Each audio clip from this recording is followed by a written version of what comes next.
Chapter 1857. The kids' faces turned pale with fear. Just then the lake started churning again. After a while, a giant crocodile that was nearly 7 meters long floated up. Blood flowed out of the lake. Everyone's expression was unnatural. Even Frank was a little shocked. Of course, he was one of the lucky ones. After all, he had seen Raymond's true form. That was why he knew Raymond was terrifying. But that didn't stop him from being shocked. The rest of the children were also frightened. "You'd better leave." "I'm leaving too. Once the monster in the water changes its appetite, we'll probably become its target," Frank said and turned to leave. The kids didn't dare to stay any longer and hurriedly followed Frank. Seeing this scene, Frank finally let out a sigh of relief. If the kids didn't want to leave, it would be really troublesome. Then he would inform Stephen and let him handle it. It was true that any means of invading someone else's territory was allowed. But Stephen was a public figure, so he couldn't be reckless. As long as it was a stable society, minors would be protected as much as possible. Even if a minor made a mistake, public opinion would often side with the minor. "Jess, do you believe what he said? Whether he's telling the truth or not, at least there's a terrifying creature in the water," Jess said and looked meaningfully at his companions. "Linan, you don't believe him?" "No, I believe him," Linan said. Linan said, "Have you ever thought that if we can film a monster, then we'll be rich? Our video will cause a sensation and we'll all become celebrities." "But that monster eats people." Jess was a bit scared. After all, that thing could even kill crocodiles in groups. It would probably be very easy to deal with them. As for the Americans, they had been deeply affected by the monster movies. They were all a bit scared. Would it cause more trouble? "It's okay. That person said he comes here often. As long as he brings cows and sheep, he won't be attacked by the monster. It means that the monster doesn't have to eat people. It's fine as long as there's other food. Please, it's impossible for us to afford a cow, not even a sheep," Wang Yao said. "Let's pool our money. Maybe we can." "How much does a sheep cost?" "It's only $100 or so." After Linan's fear faded, he began to feel a little excited. "Think about it, if we can film a real monster, as long as the video on Twitter has more than 10 million views, we can get $100,000. "I won't participate. That's a real monster," a girl said firmly. "I don't want to take the risk." "I'm not joining either." The two girls in the small group expressed their stance. None of them wanted to get into trouble. The other two boys hesitated for a moment and finally chose to withdraw. Only Jesse was hesitant. He was tempted. Jess was the talk of the town in school. He loved to be in the limelight. He was also the one who led the fight against Frank. Linan, on the other hand, came from a poor family. His record in school is very poor. What he wanted was not to be in the limelight but to make money. "What if we don't find the monster but the crocodiles find us?" Jace said hesitantly, "Those crocodiles aren't worth much. It's fine as long as we don't go near the water source. Crocodiles can't run as fast as us on land. Are you sure the monster won't eat us like snacks if we find it? We can disguise ourselves. Monsters are monsters after all. It'll be fine." I can get a gun," Linan said. "My dad has a gun." "Please don't." Jace was calmer. "Your gun can't even kill crocodiles, let alone that monster." Didira was building a castle on the beach with Jerlin, Mara, and Sindora. Qin Zhao realized that Didira was really calm and reserved. She was the model daughter of a rich family. Qin Zhao didn't dislike Didira. He just hoped that she could be more open-minded. Didira wasn't like other kids who liked to make a fuss, or be gluttonous or cry. Even Portia would throw a bit of a tantrum. But Didira wouldn't. Didira didn't cry at all. Instead, she helped Qin Zhao and Fei Lai take care of the kids. Of course, Qin Zhao could still see some of Didira's immature behavior. For example, when they were shopping, Didira wanted to buy something. She would look at those things carelessly. But when Qin Zhao looked at her, she would avoid it and pretend to be careless. Qin Zhao was very troubled. Lying on the chair, Qin Zhao looked at Didira. After thinking for a while, Qin Zhao took out his phone and called Navat Singh. "Navat, I want to ask you something." "Qin, what do you want to ask?" "I think Didira is too introverted. It's even a bit abnormal. A child from a normal family wouldn't be so introverted. Whether it was in the East or the West, the current society gave children too many opportunities to interact with the outside world. Therefore, many of the children's characteristics were nurtured. Qin Zhao was worried that Didira had some mental illness, even depression. Depression was a very scary mental illness. Of course, it wasn't scary for others. Depression didn't cause damage or harm to others. It would harm oneself. Some patients with depression had some symptoms when they were young. Parents didn't pay attention to it, causing the illness to worsen. In the end, they would walk a path of no return. This wasn't what Qin Zhao wanted to see. He didn't know how to treat depression either. So Qin Zhao wanted to take Didira to see a psychologist. However, Qin Zhao was also worried that taking Didi to see a psychiatrist would cause more serious psychological trauma. Qin Zhao planned to ask Nawat Singh about it first. Didira, her background isn't good, Nawat said. Her parents died in an accident when she was very young, and she was fostered at her uncle and aunt's house. I heard that her uncle and aunt didn't treat her well and even beat her. Nawat Singh said. Nawat's paused. Didira's worried that she'll be abandoned. They got it. Hearing this, Qin Zhao heaved a sigh of relief. It was a trauma, not a mental illness. Mental trauma wasn't good either. But at least it could heal her trauma. If it was a mental illness, it would be troublesome. Qin Zhao stared at Didira. After a while he called Fei Lai. Chapter 1858. In the evening, Fei Lai returned. She also brought back a huge gift box. Didi, come and help. Hearing Fei Lai's call, Didi immediately ran over to help Fei Lai carry the gift box. Didi wanted to ask what was in the box several times. But she resisted the urge and did not speak. The box was very heavy, at least dozens of kilograms.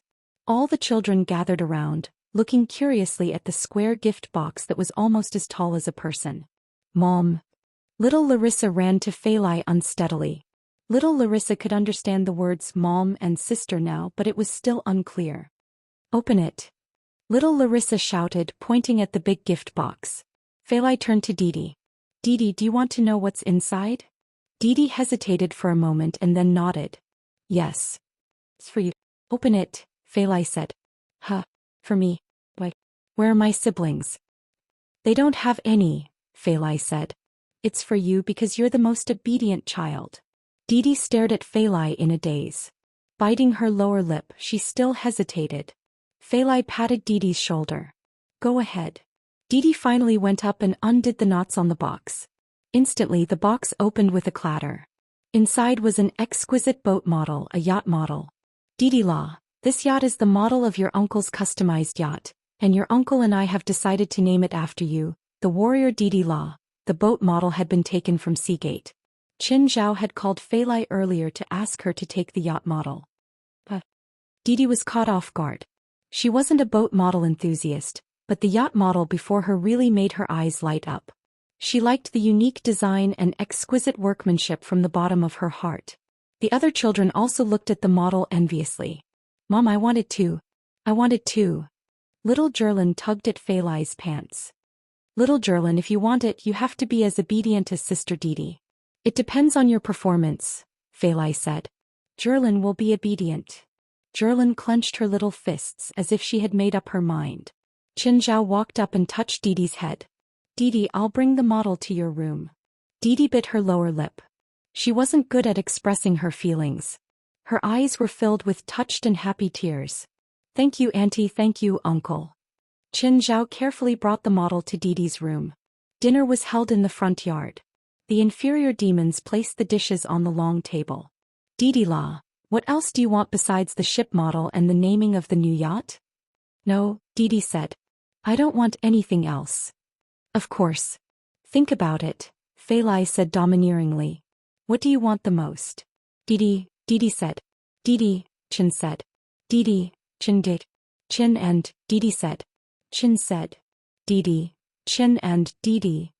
Qin Zhao and Fei Lai were both stunned. They didn't expect Didi to make such a request. Qin, can you do it? Yes. Qin Zhao nodded. But I need to make some preparations. Qin Zhao stood up. You guys eat first. Qin Zhao didn't even want to go around the world. But Didi had this wish. Qin Zhao naturally had to fulfill her wish. Qin Zhao needed to prepare equipment that could resist high temperatures and strong winds for Didi. Qin Zhao called Jalik first. Usually Ruan Feisai was the most suitable person for this. But Ruan wasn't here, so Qin Zhao could only ask Jalik. Qin Zhao told Jolig about his request and intentions. Jolig accepted the request without hesitation. The request itself wasn't difficult. The main thing was the silver dragon's skin. So the request was simple. Of course, Qin Zhao also wanted a beautiful appearance. Qin Zhao wanted a set of equipment similar to superheroes. It didn't need any special functions. Gakira and Dongye Tianqi were in charge of the outer shell. They finished it quickly. Then Jolig was in charge of further processing, covering the armor with the silver dragon's skin. 2 hours later, Qin Zhao brought Didi to the headquarters. Didi, put this on. See if it fits. Qin Zhao picked up the helmet and put it on Didi. After putting on the helmet and the equipment, Didi's entire aura changed. She looked like a valiant Valkyrie. There was also a red cape on the back of the equipment. Of course, apart from being able to resist pressure and heat, the cape didn't have any other uses. The entire equipment was sealed. There were only a few ventilation holes on the back of the helmet. Didi, how do you feel? Qin Zhao was quite satisfied with Didi's appearance. Not bad, pretty comfortable, Didi said. Uncle, what's this for? To go around the world, Qin Zhao said. Are you ready? No. Of course, Qin Zhao said matter-of-factly. At the same time, Qin Zhao appeared in his strongest form. Jolig and the others also took a few steps back. Qin Zhao reached out. Come sit on my arm. Didi hesitated, but he still sat on Qin Zhao's arm. Qin Zhao slowly rose into the air. If you feel uncomfortable, tell me immediately. Oh, got it. Qin Zhao didn't go at top speed right away. Instead, he slowly sped up. If the acceleration was too fast, Didi wouldn't be able to handle it. How do you feel now? Not bad, Didi said. Uncle, can you go faster? Yes, I'll speed up. Qin Zhao had calculated. With his speed, if he went at full speed, he could circle the Earth in less than 3 hours. The Earth's circumference was around 40,000 kilometers. Qin Zhao's top speed could reach Mach 15. However, Qin Zhao considered stopping at a few places and letting Didi play for a while. So, the estimated time for this trip was around 10 hours. Soon Qin Zhao reached his top speed. Although Qin Zhao had brought Didi, he felt that his speed wasn't any slower than the last time. In fact, it was even faster. After all, last time the runway was short and he didn't have enough acceleration. Now Qin Zhao had enough time to accelerate, so he estimated that his speed could surpass Mach 16. Chapter 1859. Didi, how do you feel now? Qin Zhao asked. Do you feel uncomfortable? No, I feel good. Didi looked at the vast sea, which was also rapidly retreating. Just then 2 fighter jets appeared in front of them. With Qin Zhao's current speed, he must have been discovered by the satellites. Plus, the Americans must have recognized that Qin Zhao was the one who'd destroyed Nightingale. So they didn't hold back this time and sent 2 fighter jets. The 2 fighter jets had appeared nearby. They must have taken off from an aircraft carrier. There should be a fleet nearby. Qin Zhao didn't want to fight with them. After all, he had Didi with him. Didi, let's go into the ocean now. Qin Zhao immediately lowered his altitude. Then he split the surface and dove into the ocean. Qin Zhao couldn't dive into the ocean like usual. After all, if he charged into the ocean at such a high speed, the huge inertia would break Didi's limbs. So Qin Zhao entered the ocean in a gentle way. Qin Zhao controlled the seawater and traveled through it. After traveling for more than 10 minutes, he reappeared on the surface of the ocean. We're about to reach the Hawaiian Islands, Qin Zhao reminded. Let's go take some pictures there. Didi had never been to Hawaii before. He was quite excited now. But it's night now, Qin Zhao said. Hawaii is famous for its sunny beaches, so there's nothing fun here. My whole family will come again next time. I understand, Didi replied in a considerate manner. Right now the Hawaiian beach was silent. Didi picked up a shell. Uncle, help me put it away. Qin Zhao looked at the shell. There was nothing special about it. However, he still put the shell away. Next stop, Mount Fuji, Qin Zhao said. Passenger Miss Didi, please get ready. The flight is about to depart. Whoosh! Instantly Qin Zhao set off again, heading straight for Mount Fuji. Didi wanted to go around the world. But if it was just going around, it would be meaningless. Qin Zhao wanted to go to some landmarks or scenic spots. Hawaii was about 6,000 kilometers away from Japan. In less than 20 minutes, Qin Zhao brought Didi to the sky above Mount Fuji. This is Japan's Mount Fuji. Do you see that forest? That's the Aoki Plains Forest Sea. That barren area was left behind after a great battle between me and a supreme demon. Didi looked at Mount Fuji in amazement. He also looked at the forest that Qinzhao was pointing at. Will it be cold? No, I'm fine. At this moment a red light pierced through the air. Qinzhao's eyes narrowed. It was none other than the nine-tailed fox Tamamonome. Soon Tamamonome arrived before Qinzhao. Although Tamamonome was in human form, the 9 tails on her back were very obvious. Qinzhao, are you here to fight me? Tamamonome's lips curled up in a smile. She's the peerless great Yao that fought against me. Qinzhao glanced at Tamamonome. I'm not here to fight you. I'm here to travel the world with my daughter. Tamamonome stared at Qinzhao as if trying to determine if he was telling the truth. However, Qinzhao and Didi did not linger here. They went straight to their next destination. Tamamonome looked at Qinzhao's departing figure and cursed, "You run fast." Although she was unhappy that Qinzhao came and left in such a hurry, she really could not do anything about his speed. In the blink of an eye, Qinzhao had left Japan. According to the normal route, Qinzhao's next stop should be Huaxia. But after careful consideration, Qinzhao gave up on this idea. If Qinzhao entered Huaxia in this state, neither the military nor the spiritual world would be happy. Qinzhao could do whatever he wanted abroad, but he couldn't do the same in Huaxia. So Qinzhao decided to avoid Huaxia in the end. He followed the East Sea, passed the Shisha and Shisha Islands and entered Vietnam. Just then Qinzhao suddenly realized that there seemed to be a battle below. It wasn't a battle between normal people. It was a battle between the spiritual world. In Qinzhao's original plan, Vietnam was not their stop. Qinzhao planned to pass through Vietnam and enter Cambodia to see Angkor Wat. But the battle below still attracted Qinzhao's attention. There was a muddy river below. It should be a tributary of the Mekong River. On the river there were a dozen boats of various sizes and hundreds of spiritualists. Looking down from the sky, Qinzhao could clearly see something swimming under the water. It was very large and long, at least 70 to 80 meters long. Qinzhao suddenly thought of the blood-red mission Mekong River monster. That thing suddenly emerged from the surface of the water, and then directly knocked over a ship on the water. The people on the boat all fell into the water. Then the thing started eating. Those who fell into the water were all spiritualists. They weren't strong or weak, but in the water they were like lambs waiting to be slaughtered. Qinzhao could clearly see that it wasn't a dragon at all. It was more like a huge, sick eel. Qinzhao could feel that this super eel had a very thick demonic aura. Seemed to be a powerful demon. Moreover, Qinzhao could feel a strong electrical energy from it. "No, we can't continue fighting on the water," an Asian man shouted. "This is the monster's home field. We have to find a way to lure it to land or shallow water." Boom. Just then there was an earth-shattering sound. A bolt of lightning fell from the sky. Another boat was split in half. The people on the boat were turned into charcoal. "Damn, this monster can't be defeated. Send a signal to the other boats to retreat. We can't continue like this. If this continues, we'll all be wiped out." Is there no way at all? It's possible on land, but it's impossible on the water. Ishin shook his head. Fine. The people on the boat were more complicated. There were blonde foreigners, but most of them were Asian. The consecutive losses made them lose their will to fight. The boat started to reach the shore, but the underwater attacks continued. Lightning also fell from the sky every now and then. After arriving at the shore, everyone scrambled to get ashore.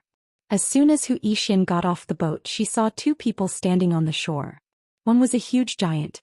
It was clearly a strengthening spell. The other was wearing strange equipment and a helmet. She couldn't see her face clearly. Judging from her figure, she should be a young girl. Weren't these 2 from this team? Chapter 1860. Friend, you are. Ishin was the leader of the team, but he didn't know these 2. Therefore he cupped his fists and greeted them. However, he guessed that these 2 people in front of him were most likely here to participate in the Scarlet Mission. Just then the river started churning again. The huge figure of the water monster was faintly discernible. It looked like it was going to rush ashore. "Oh no, the water monster is close to the shore. Move back." Alarmed, Ishin hurriedly told his companions to move back. Only Qinzhao and Didira stood still. "Didira, wait here. I'll be right back." Didira nodded. When Ishin retreated, he looked back at Qinzhao and Didira. "Why are you still standing there? Hurry up and retreat.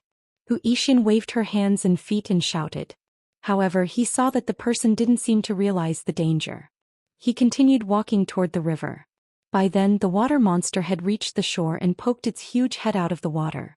The water monster's body released a high-energy electric current.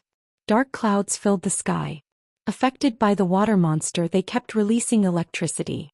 Qin Zhao was huge, but compared to the water monster he was like an ant compared to an elephant. Hu Yixin gasped. This was his first time seeing the water monster's true appearance. The others were the same. The water monster was scarier than they'd imagined. A power that could cause a celestial phenomenon was absolutely powerful no matter where it was. Qin Zhao looked at the water monster. This big eel should be half a step into the Shangqing realm. However, it was limited by the water. If it left the water, its power would be greatly reduced. But even so, its strength wasn't something that those people could match. The water monster pounced at Qin Zhao, its huge mouth going for his head. Qin Zhao punched the monster's head from below. Bang! Half of the monster's head was smashed. Everyone's jaws dropped as they stared at Qin Zhao in shock. Instant kill? That terrifying water monster had been instantly killed by this person? Just when everyone was in disbelief, the water monster suddenly moved again. The water monster suddenly moved again, and then its exposed body suddenly shrunk back into the water. At the same time, the damaged part of its head began to heal rapidly. Qin Zhao raised an eyebrow. This water monster's healing ability was so strong. He was not much weaker than Tamamo no Mei. Half of his head had been smashed off, yet he was still alive. Qin Zhao jumped into the water. In an instant, the river began to churn violently, creating huge waves that reached the sky. Lightning flashed and thunder rumbled in the sky, and thunder fell continuously. Everyone looked at the raging waves of the river in horror. Rumble. None of them had ever seen a battle of this level. Even though they had more than 10 ships and more than 100 spiritualists working together previously, it was still impossible for them to survive. The water monster also didn't display its true strength. In the water, Qin Zhao kept beating up the water monster. The water monster was very similar to Qin Zhao. He possessed the attributes of water and lightning, and at the same time he had a strong physical body. It was the same for Qin Zhao, but his control over water wasn't as good as the water monster's, while lightning was stronger. Therefore they were basically equal in these two aspects. However, Qin Zhao's level was higher than the water monster. His physical strength far surpassed that of the water monster. The water monster felt it too, so it started to run away. Qin Zhao couldn't deal a fatal blow to the water monster. The strongest thing about the water monster was its self-healing ability. It was almost at Tamamo no Mei's level. Qin Zhao took out the black trident. The water monster instantly bristled and twisted its body even harder. It felt the threat of the black trident. It was a fatal threat. Qin Zhao stabbed the trident into the water monster's head. The moment the black trident pierced the monster's head, the terrifying power started killing the monster's cells. Qin Zhao twisted the black trident in his hand and the monster's head was blown apart. In the murky water, Qin Zhao sensed two familiar energy sources. Qin Zhao fished in the water. Two internal cores that radiated the power of water and lightning fell into his hands. The two cores were similar to old turtles. However, the difference between the two was billions of times. Nevertheless, the two cores were useless to Qin Zhao. Of course, Qin Zhao didn't want to waste them, so he put away the internal cores and the water monster's body. Hu Yixin and the others looked at the river. It continued to churn for half an hour. Suddenly there was silence. Was the battle over? Everyone waited for the result. Who lost? Who won? Or was it a draw? Finally, a figure flew out of the river. A pillar of water exploded from the water. Everyone saw Qin Zhao's figure rise into the air and then land on them. Hu Yixin walked over in large strides. This time he didn't put his hands together. Instead he cupped his hands and bowed. "Sir, how is the water monster?" "Dead," Qin Zhao answered indifferently. Hearing Qin Zhao's fluent Chinese, Hu Yixin's heart jumped. He must be a spiritualist from China. "Sir, may I know your name?" Hu Yixin asked. To Hu Yixin, Qin Zhao was most likely a top master in China. Although Qin Zhao looked very young in the form of the mighty miracle god, Qin Zhao was still very young. But to Hu Yixin, Qin Zhao was most likely an old man. "No," Qin Zhao said indifferently. He turned to Didi. "Didi, sit on my arm. Let's go." Hu Yixin was stunned for a moment. Why did this old senior suddenly speak English? Didi sat on Qin Zhao's arm and Qin Zhao shot into the air. Even the pressure from Qin Zhao's departure was unbearable. Who is he, a spiritualist from China? So powerful. So scary. As expected of the most active supernatural region in the world. He's like a god. Who, do you know where he's from? I don't know. That senior doesn't want to reveal his information. The remaining people were all amazed. That unbelievable power made them gasp in amazement. Unfortunately, Qin Zhao's unapproachable attitude made it impossible for them to befriend him. By now, Qin Zhao had reached the border of Vietnam. In the blink of an eye, he was in Cambodia. Qin Zhao paused for a moment to check his position and confirm the direction. Next is Angkor Wat. Didi, do you know Angkor Wat? No. Uncle, what's Angkor Wat? Angkor Wat was more like a Buddhist city than a temple. Angkor Wat was built by Suryavarman II in the 12th century and worshipped Vishnu. In Hinduism, Vishnu was the guardian of order among the three major gods. Buddhism itself was born from Hinduism. After it was introduced to China, it evolved into Zen to adapt to Chinese politics and customs. Chapter 1861. Qin Zhao deactivated his Titan form and had Didi put away his equipment. After all, this was a cultural heritage of mankind. He had to respect it. It was still night time in North America, but Cambodia was 12 hours ahead of North America. It was already noon. There were quite a lot of tourists here. Qin Zhao and Didi strolled around Angkor Wat like ordinary tourists. After staying in Angkor Wat for more than an hour, the two left again and went to the next place. They left Cambodia, crossed the Gulf of Thailand, entered the Myanmar Sea and then passed the Bay of Bengal. Then they crossed India and entered the Arabian Sea. Qin Zhao and Didi did not stay in India. In Qin Zhao's impression, this was a dirty and messy country. More importantly, it was extremely unfriendly to women. They passed the Arabian Sea, entered the Gulf of Aden, entered the Red Sea and then turned into Egypt. They had to go to the Great Pyramid of Giza and the Sphinx before coming to Egypt. This was the evidence left behind by the world's oldest civilization. Ancient Egypt and Egypt were not the same civilization. It was still morning in Egypt. They could barely see anyone. However, there were still Egyptian relics protection agencies here, so the two had to be more careful. After getting close to the Great Pyramid of Giza and taking pictures of the Sphinx, the two had breakfast in Cairo. Then they entered the Mediterranean Sea and crossed the European continent. Their next stop was England. Hey, Exon, where are you in England now? Uncle, we're in Edinburgh. Why do you ask? Are you in England too? Exon voice sounded a little tired and sleepy. Not yet, but we'll be there soon. Okay. What time are you arriving? About 10 minutes later. What? Just then Exon received a photo. Didi had sent it to her. 20 minutes later, with dark circles under her eyes, Exon watched Qin Zhao and Didi descend from the sky. Uncle Didi, how come you're here? And you chose this time too. Look at the time. It's already 6. Although it was already 6 o'clock in the morning, England was still quiet at the moment. We're traveling around the world, me and Didi. Sister Shinli, we have been to Hawaii, Mount Fuji in Japan, and then we went to Vietnam. We saw the water monster there and then we went to Angkor Wat in Cambodia. Alright, before we came to England we also took pictures on the top of the Great Pyramid of Giza and the Sphinx in Egypt. After that we went to Cairo for breakfast. Exon face was filled with shock. You're going to travel around the world just like that? Yeah. Qin Zhao nodded. Do you want to give up on your plan? I'll bring you along. Exon rolled her eyes. Uncle. Alright. I'm just giving you an idea. I'm not forcing you. Shall I rouse them all? Asked Sherlock. There's no need. Exon wondered in her heart why she was the only one called up.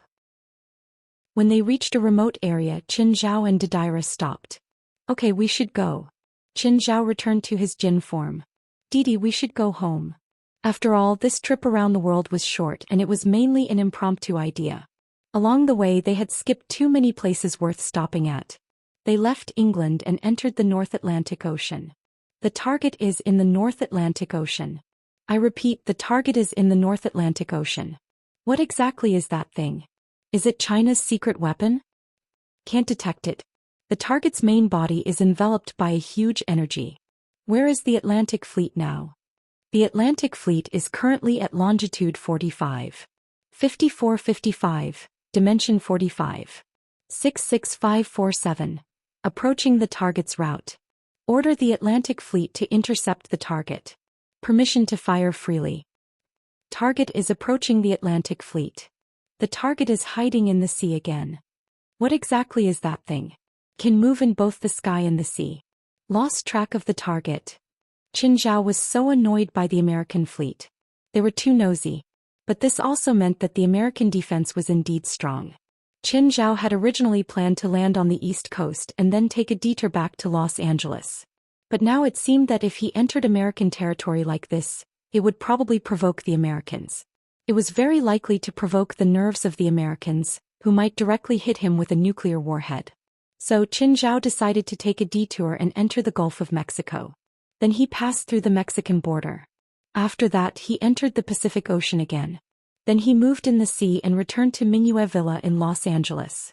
Whoosh, I'm home. Qin Zhao let out a long sigh. Although this trip around the world was more daunting than dangerous, Qin Zhao still considered it. He should learn some methods to avoid radars or satellites. Otherwise he would be caught by radars or satellites every time he moved at high speed. Plus, with the Americans' overbearing habits he would be harassed every time. It was really hard to guard against them. Is it still night in Los Angeles? Didi looked at Mingyue Villa in the night. It's almost morning. Qin Zhao patted Didi's head. Go rest. Uncle, can you take me to travel around the world in the future? Of course. Qin Zhao looked at Didi seriously. Didi, I'm not the kind of person who knows how to talk to people, but I hope that you can truly accept me and Feilai. What you're worried about won't happen. No matter what happens, we won't abandon you. Didi lowered his head and then looked up again. He silently reached out and hugged Qin Zhao. Can you let me go? I'm not good at dealing with situations like this. Qin Zhao said awkwardly, but Didi didn't let go. Fine if you want to hug me, Qin Zhao said helplessly. Uncle, I'm hungry. You seem to have just had breakfast. I'm just hungry. The underlings are already working. See what's in the kitchen. Bring some to me too. Qin Zhao and Didi took some food and sat on the dragon's head, watching the sun rise from the horizon. The light was dazzling. Satisfaction was written all over Didi's face. I'm going to watch the sun rise every day. You eat so much. You need to exercise more. Uncle, I won't get fat just from eating. Every fat person thinks that and then they become fat without realizing it. In the morning, Feilai woke up and saw Qin Zhao and Didi sitting on the dragon's head. Qin Didi, did you finish your trip around the world? Of course, Auntie, we went around the world and we also went to a lot of places. Didi excitedly talked about the night's journey. Chapter 1862. Qin Zhao and Feilai hoped that their children would know how to make requests. They wouldn't think that it was already a great kindness to adopt you, but you still dared to make requests. A group of kids surrounded Didi, asking her about her trip around the world. Qin Zhao took out a few pieces of eel and barbecued them. Jerlin had been sleeping, but when she smelled the grilled eel, she immediately rushed out. Dad, I want to eat, I want to eat. Not just Jerlin, but all the kids were drooling. Wait. After all, Qin Zhao hadn't tried the food yet. He didn't know if it was harmful. So Qin Zhao didn't dare to give it to the kids. Qin Zhao finished the grilled eel in a few bites. Jerlin burst into tears. Dad, you're so naughty. You didn't even give it to Jerlin. Qin Zhao looked at Jerlin as he ate the roasted eel. If you keep crying, there won't be any food. Look, brother and sister aren't crying. Even little Larissa isn't crying. Are you embarrassed to cry? Jerlin pouted and looked at Qin Zhao angrily. Dad, if you don't give it to me, I'll cry, I'll cry. Hey, there's more. There's a lot more. After confirming that there was nothing wrong with the eel, Qin Zhao took out more. He had to admit that the more powerful they were, the better the meat. Qin Zhao suspected that these powerful creatures were all strengthening their meat. Just then, Portia came and saw Qin Zhao barbecuing with the kids. Boss, it's only morning. You're already barbecuing? Come and help, Qin Zhao said. He stood up and gave Portia the grill spot. Boss, I'm your assistant, not your maid. Steven called me yesterday and said that you acted like a piece of shit during the audition. He's considering if he should recommend more movie roles for you. Portia was speechless. She sat before the grill and started barbecuing. Take care of them today. Didi, help Portia look after the siblings too. I'm going out for a bit. Okay, uncle. Go do what you need. Do you need me to bring anything? Snacks. I want snacks. I want fries and Coke. I want cake. I have too many snacks at home. I can't buy any more. Qin Zhao went straight to the headquarters of the supernatural organization. After arriving at the headquarters, Qin Zhao went to find West. West, give this heroic spirit notebook to Wang Xig. West flipped open the heroic spirit's notebook and saw the records. West was speechless. President, you went to Vietnam last night? I was passing by and happened to run into the Mekong River monster, Qin Zhao said. So I took care of it. West smiled bitterly. The difference in strength was just that big. No matter how hard the members of the association worked, they were still running around for every Scarlet mission.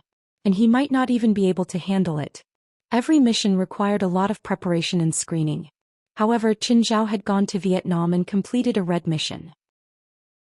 Guild leader, although you've completed one Scarlet quest, we won't change our plans for the other 2 Scarlet quests, Aqua Rose said, shaking her head. Up to you. This Mekong River water monster mission will be a backup. West thought for a moment before nodding and putting away the heroic spirit notebook. West put a new track for the ballistic testing device. It's too short. I use it to measure speed, but it's not good. The acceleration distance isn't enough. Okay, the association has money now. After completing the Nordic Giant mission, Wang Xig had transferred some money to the association. I plan to renovate the headquarters. What do you think, President? Sure. Qin Zhao nodded. You decide. Then I'll contact your construction friend. Qin Zhao nodded. How about later? I'm planning to build a private airport too. I can ask him to build it together and save some money. There was a difference in the price of a project being constructed together and separately. Both Qin Zhao and the supernatural organization had a lot of money in their accounts. But Qin Zhao felt that he should save as much as he could. When do you plan on leaving for the next Scarlet quest? About a week later. I'll have to let you take care of the headquarters again. Qin Zhao saw that the headquarters would only come once every few days. Aduz was mainly in charge of guarding it. Same rules. Call me if you need anything. Don't force yourself. Got it. By the way, President, do you know about the Battle of Holy Glory? Yes. Last time, Zhang Tianyi told me that he wanted you guys to participate and give you a few spots. I didn't take it. Why not? Stunned, West looked at Qin Zhao in confusion. Why would you take it? There's no reward. It's just a useless title of Holy Glory. It's not permanent either. It's only for 10 years. I can't think of any benefits. What a pity. This was supposed to be a chance for our people to interact with the world's top spiritualists. West wasn't trying to increase his fame. He had the same idea as Qin Zhao. They both wanted to keep a low profile. But now he wasn't sure how big the difference was between the people of the association and the world's top spiritualists. So, if he had a chance to participate in this event, he would have a platform to interact with the top spiritualists.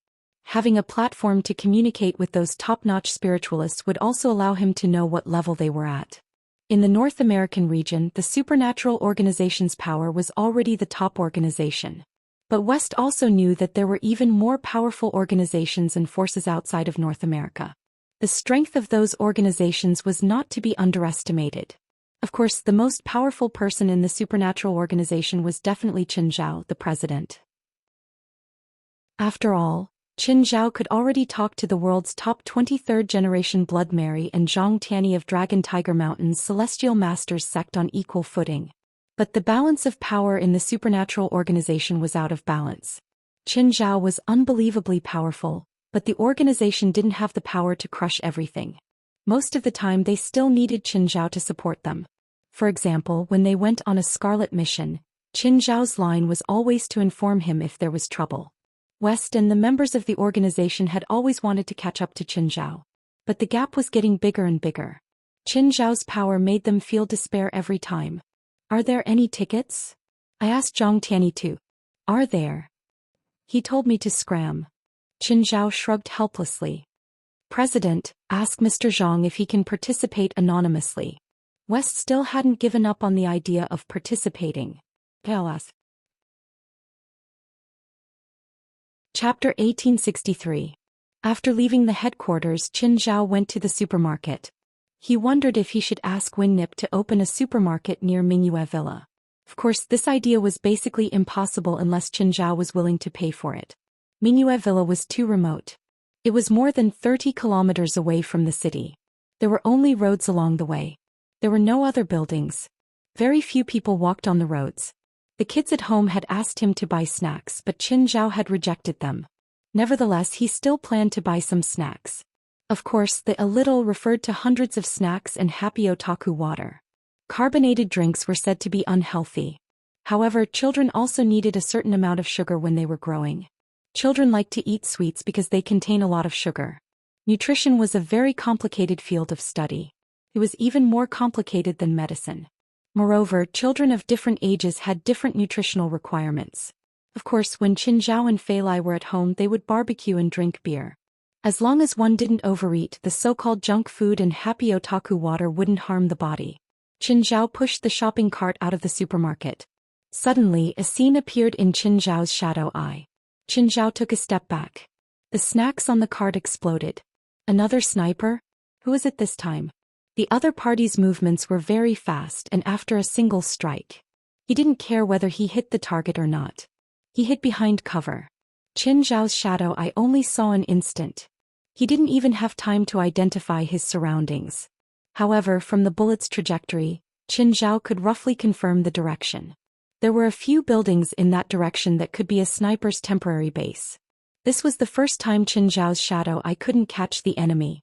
Previously, Qinzhao could even sense it from the International Space Station. But the shadow eye, which had always worked, actually met its Waterloo today. Of course, it wasn't a Waterloo. It was mainly because the enemy was well trained. If the enemy stared at Qinzhao for 3 more seconds, Qinzhao would be able to catch them. He was ambushed, but he couldn't even catch the enemy. Qinzhao was depressed. Qinzhao stood there and waited for a long time. He hoped that the enemy would attack again. But he didn't see the enemy attack again. In the end, he could only leave in disappointment. He knows there's a sniper, but he's still standing there. Jax glanced at the rearview mirror. "This guy is either crazy or stupid," one of Jax's men said. "It could also be self-confidence," Jax said calmly. "If it's a handgun at close range, it's possible to dodge it, but it's a sniper rifle at such a long distance. No one can dodge it after being aimed," the subordinate said disdainfully. Obviously, he didn't agree with Jax's words. Most handgun bullets were round, and their ballistic speed couldn't even reach the speed of sound. Therefore, at close range, a person with sharp reflexes and a certain level of strength would have a chance to avoid it. However, the ballistic speed of most sniper rifles could reach 2,000 meters per second, which was about 6 or 7 times the speed of sound. If an assassin aimed at him with a sniper rifle and failed to dodge before firing, the probability of being hit was more than 80%. As for the 20% that didn't hit their target, it wasn't because they were dodged but because they were off target. "That guy's senses are very sharp," Jack said. "I just pretended to look at him casually and his footsteps changed. I've been in this business for 3 years, but I've never seen anyone who can really see behind their backs." Jax's subordinate was a little arrogant. "Just because you haven't doesn't mean there's no such thing. Even I don't have absolute confidence in winning against him," Jack said, somewhat relieved. "Luckily, I didn't accept this mission. We should keep some distance from this guy. His conflict with Joseph has nothing to do with us."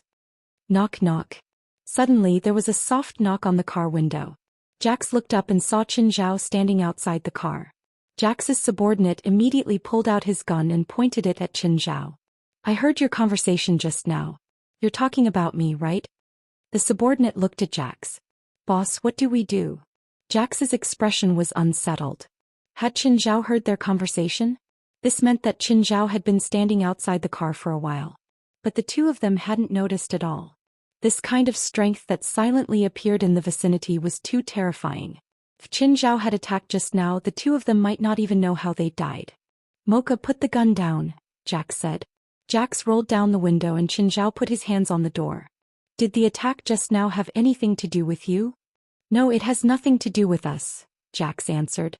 "Sir, we're just here to watch." "Watch? Why should I believe you?" Qinzhao narrowed his eyes at Jax and Mocha. "Who do you think you are?" Mocha yelled. "Our boss said it has nothing to do with us, so it has nothing to do with us." Jax waved his hand, signaling for Mocha to shut up.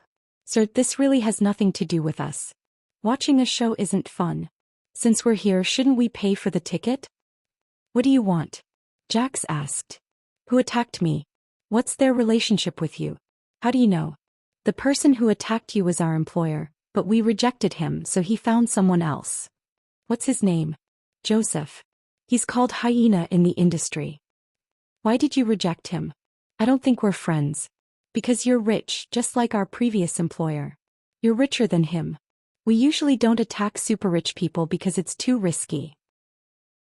Plus, you were able to defeat 6 armed men unscathed a few days ago. This means that you're not to be messed with. When the risk is disproportionate to the reward, I choose to reject you. You know about the bank robbery a few days ago? What's your relationship with that? The people you beat up were hired by me. So we're still enemies. Well, at least I don't plan on being enemies with you. Please stop here. We don't have any conflict of interest. Okay, one last question. Where can I find your previous employer, Mr. Hyena Joseph? Beverly Hills. He has 2 mansions there, but I'm not sure. Chapter 1864. Jax's attitude had always been one of compromise. This made Mocha very unhappy. He felt that Jax was too cowardly. A man should be tougher. There was no need for them to be so timid and even expose their employer's information. Anything else? I want more information. He might harm your family. Qin Zhao frowned at Jax's words. You really didn't participate? No, if we had participated, we wouldn't have appeared before you. Qin Zhao turned to leave. Just then Mocha pointed her gun at him. This was a great opportunity. Jax was shocked. Originally he was able to stay out of this matter. But Mocha had raised her gun recklessly. And before Jax could react, it was too late. He fired at Qin Zhao's back. Qin Zhao tilted his head to avoid the bullet. Everything was so natural. Qin Zhao turned around and walked toward Monica and Jax. Monica and Jax panicked. Misunderstanding, it's a misunderstanding. Jax tried to calm Qin Zhao down. But Mocha made the wrong decision again. He fired directly at Qin Zhao. However, even though it was only a few meters away, it couldn't hit Qin Zhao at all. In the blink of an eye, Qin Zhao was before Mocha. Mocha turned pale with fright. He finally believed what Jax had said before. Some people's eyes were grown on their backs. Wait. Sir. Ping. Qin Zhao pressed Monica's head down and smashed it against the window. Jax's hand went to the weapon at his hip.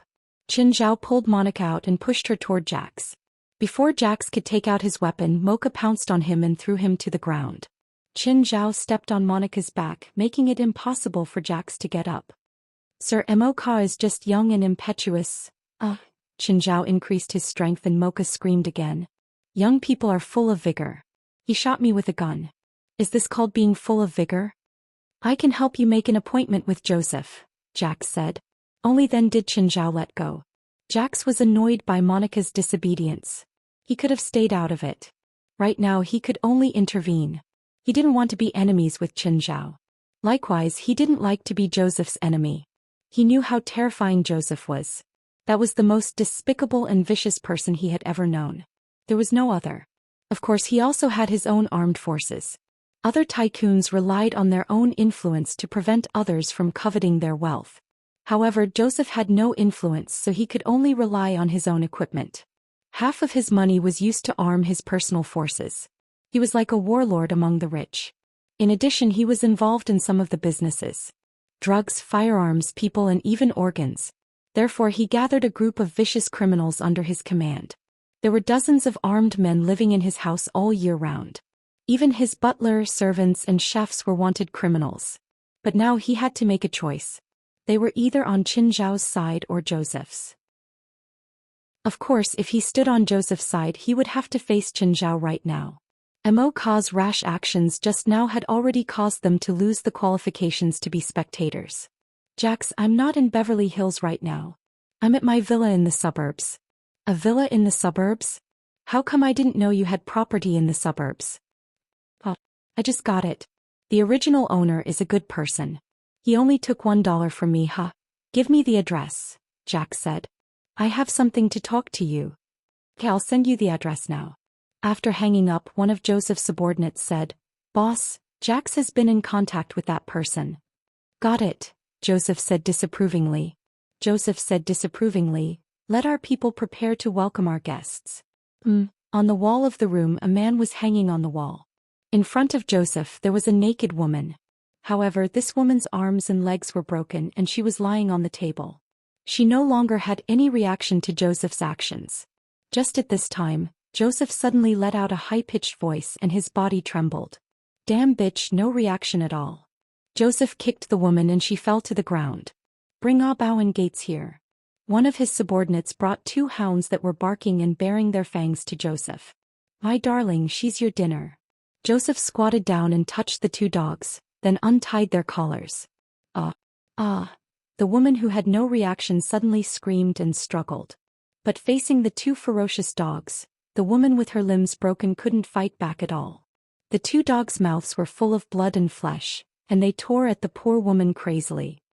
The man hanging on the wall struggled with all his might. It clearly wasn't the first time the 2 dogs had bitten someone. They knew how to make the victim suffer even more. They didn't bite the woman's throat. The woman kept screaming but she couldn't die. She was already a bloody mess. Joseph slapped his head and said with a face full of regret, "Oh no, I shouldn't have let them eat here. I really like this carpet. Do you know how to clean this kind of knitted wool carpet?" "Forget it, let's change the carpet." Joseph sighed. This carpet should be an Arab merchant's carpet. Just then one of his subordinates came to Joseph. "Boss Jax is here." "Oh? How many?" "1 car, 3 people. Other than Jax and his subordinate Mocha, there's 1 more person who's our target." "3 people? There aren't any other cars behind them?" "Oh. Let them in," Joseph said proudly. "I didn't think that Jax would actually bring them to me even though he said no." Soon Jax, Mocha and Qin Zhao were surrounded by Joseph's subordinates. A few people came over to search him. His phone was also taken away. "Please keep my phone safe for me." Qin Zhao smiled at the person. The person looked at Qin Zhao with a cold smile. Jax and Mocha looked at Qin Zhao in confusion. They'd thought that Qin Zhao would call someone. But Qin Zhao had come alone. To them this was no different from walking into a trap. They really didn't understand Qin Zhao's intentions. Did he think that he could solve all the problems by himself? The person who'd taken Qin Zhao's phone pushed him. "Let's go. My boss is waiting for you. Don't let him wait too long. He doesn't have a good temper." Chapter 1865. Qin Zhao walked into the living room and saw a man hanging on the wall. There was also a woman who had been bitten into a bloody mess. Frowning, Qin Zhao walked up and kicked the 2 dogs away. He squatted down to check the woman. She was still breathing. She wasn't completely dead. Qin Zhao fed the woman a bottle of medicine. Joseph looked at Qin Zhao quietly, a faint smile on his face. "Sir, this isn't the attitude a guest should have." Qin Zhao stood up again and looked at Joseph. "You want to kill me?" Don't make it sound so bad. I just want to borrow some money from you," Joseph said disapprovingly. "If I really wanted to kill you, you would already be lying on the ground." With that, Joseph waved at his subordinate. The subordinate who'd taken Qin Zhao's phone took out a contract. "Come, sign this document." Qin Zhao sat on the sofa and crossed his legs. He picked up the document and glanced at it. It was an IOU. It meant that Qin Zhao had borrowed $2 billion from Joseph. He was going to use all of his properties as collateral. "How is it? Are you satisfied with the contract?" "It's not about whether I'm satisfied or not. It's about whether you have the ability to make me sign it." Qin Zhao smiled at Joseph. "I heard you have a beautiful wife and 2 daughters, right?" Joseph pointed at the man hanging on the wall. "He rejected my request before too. This is his wife." Qin Zhao looked at Joseph and the smile on his face gradually disappeared. "I said that I need you to prove whether you have the ability to force me to sign this contract." Just then the person who'd taken Qin Zhao's phone took out a gun and pointed it at the back of Qin Zhao's head.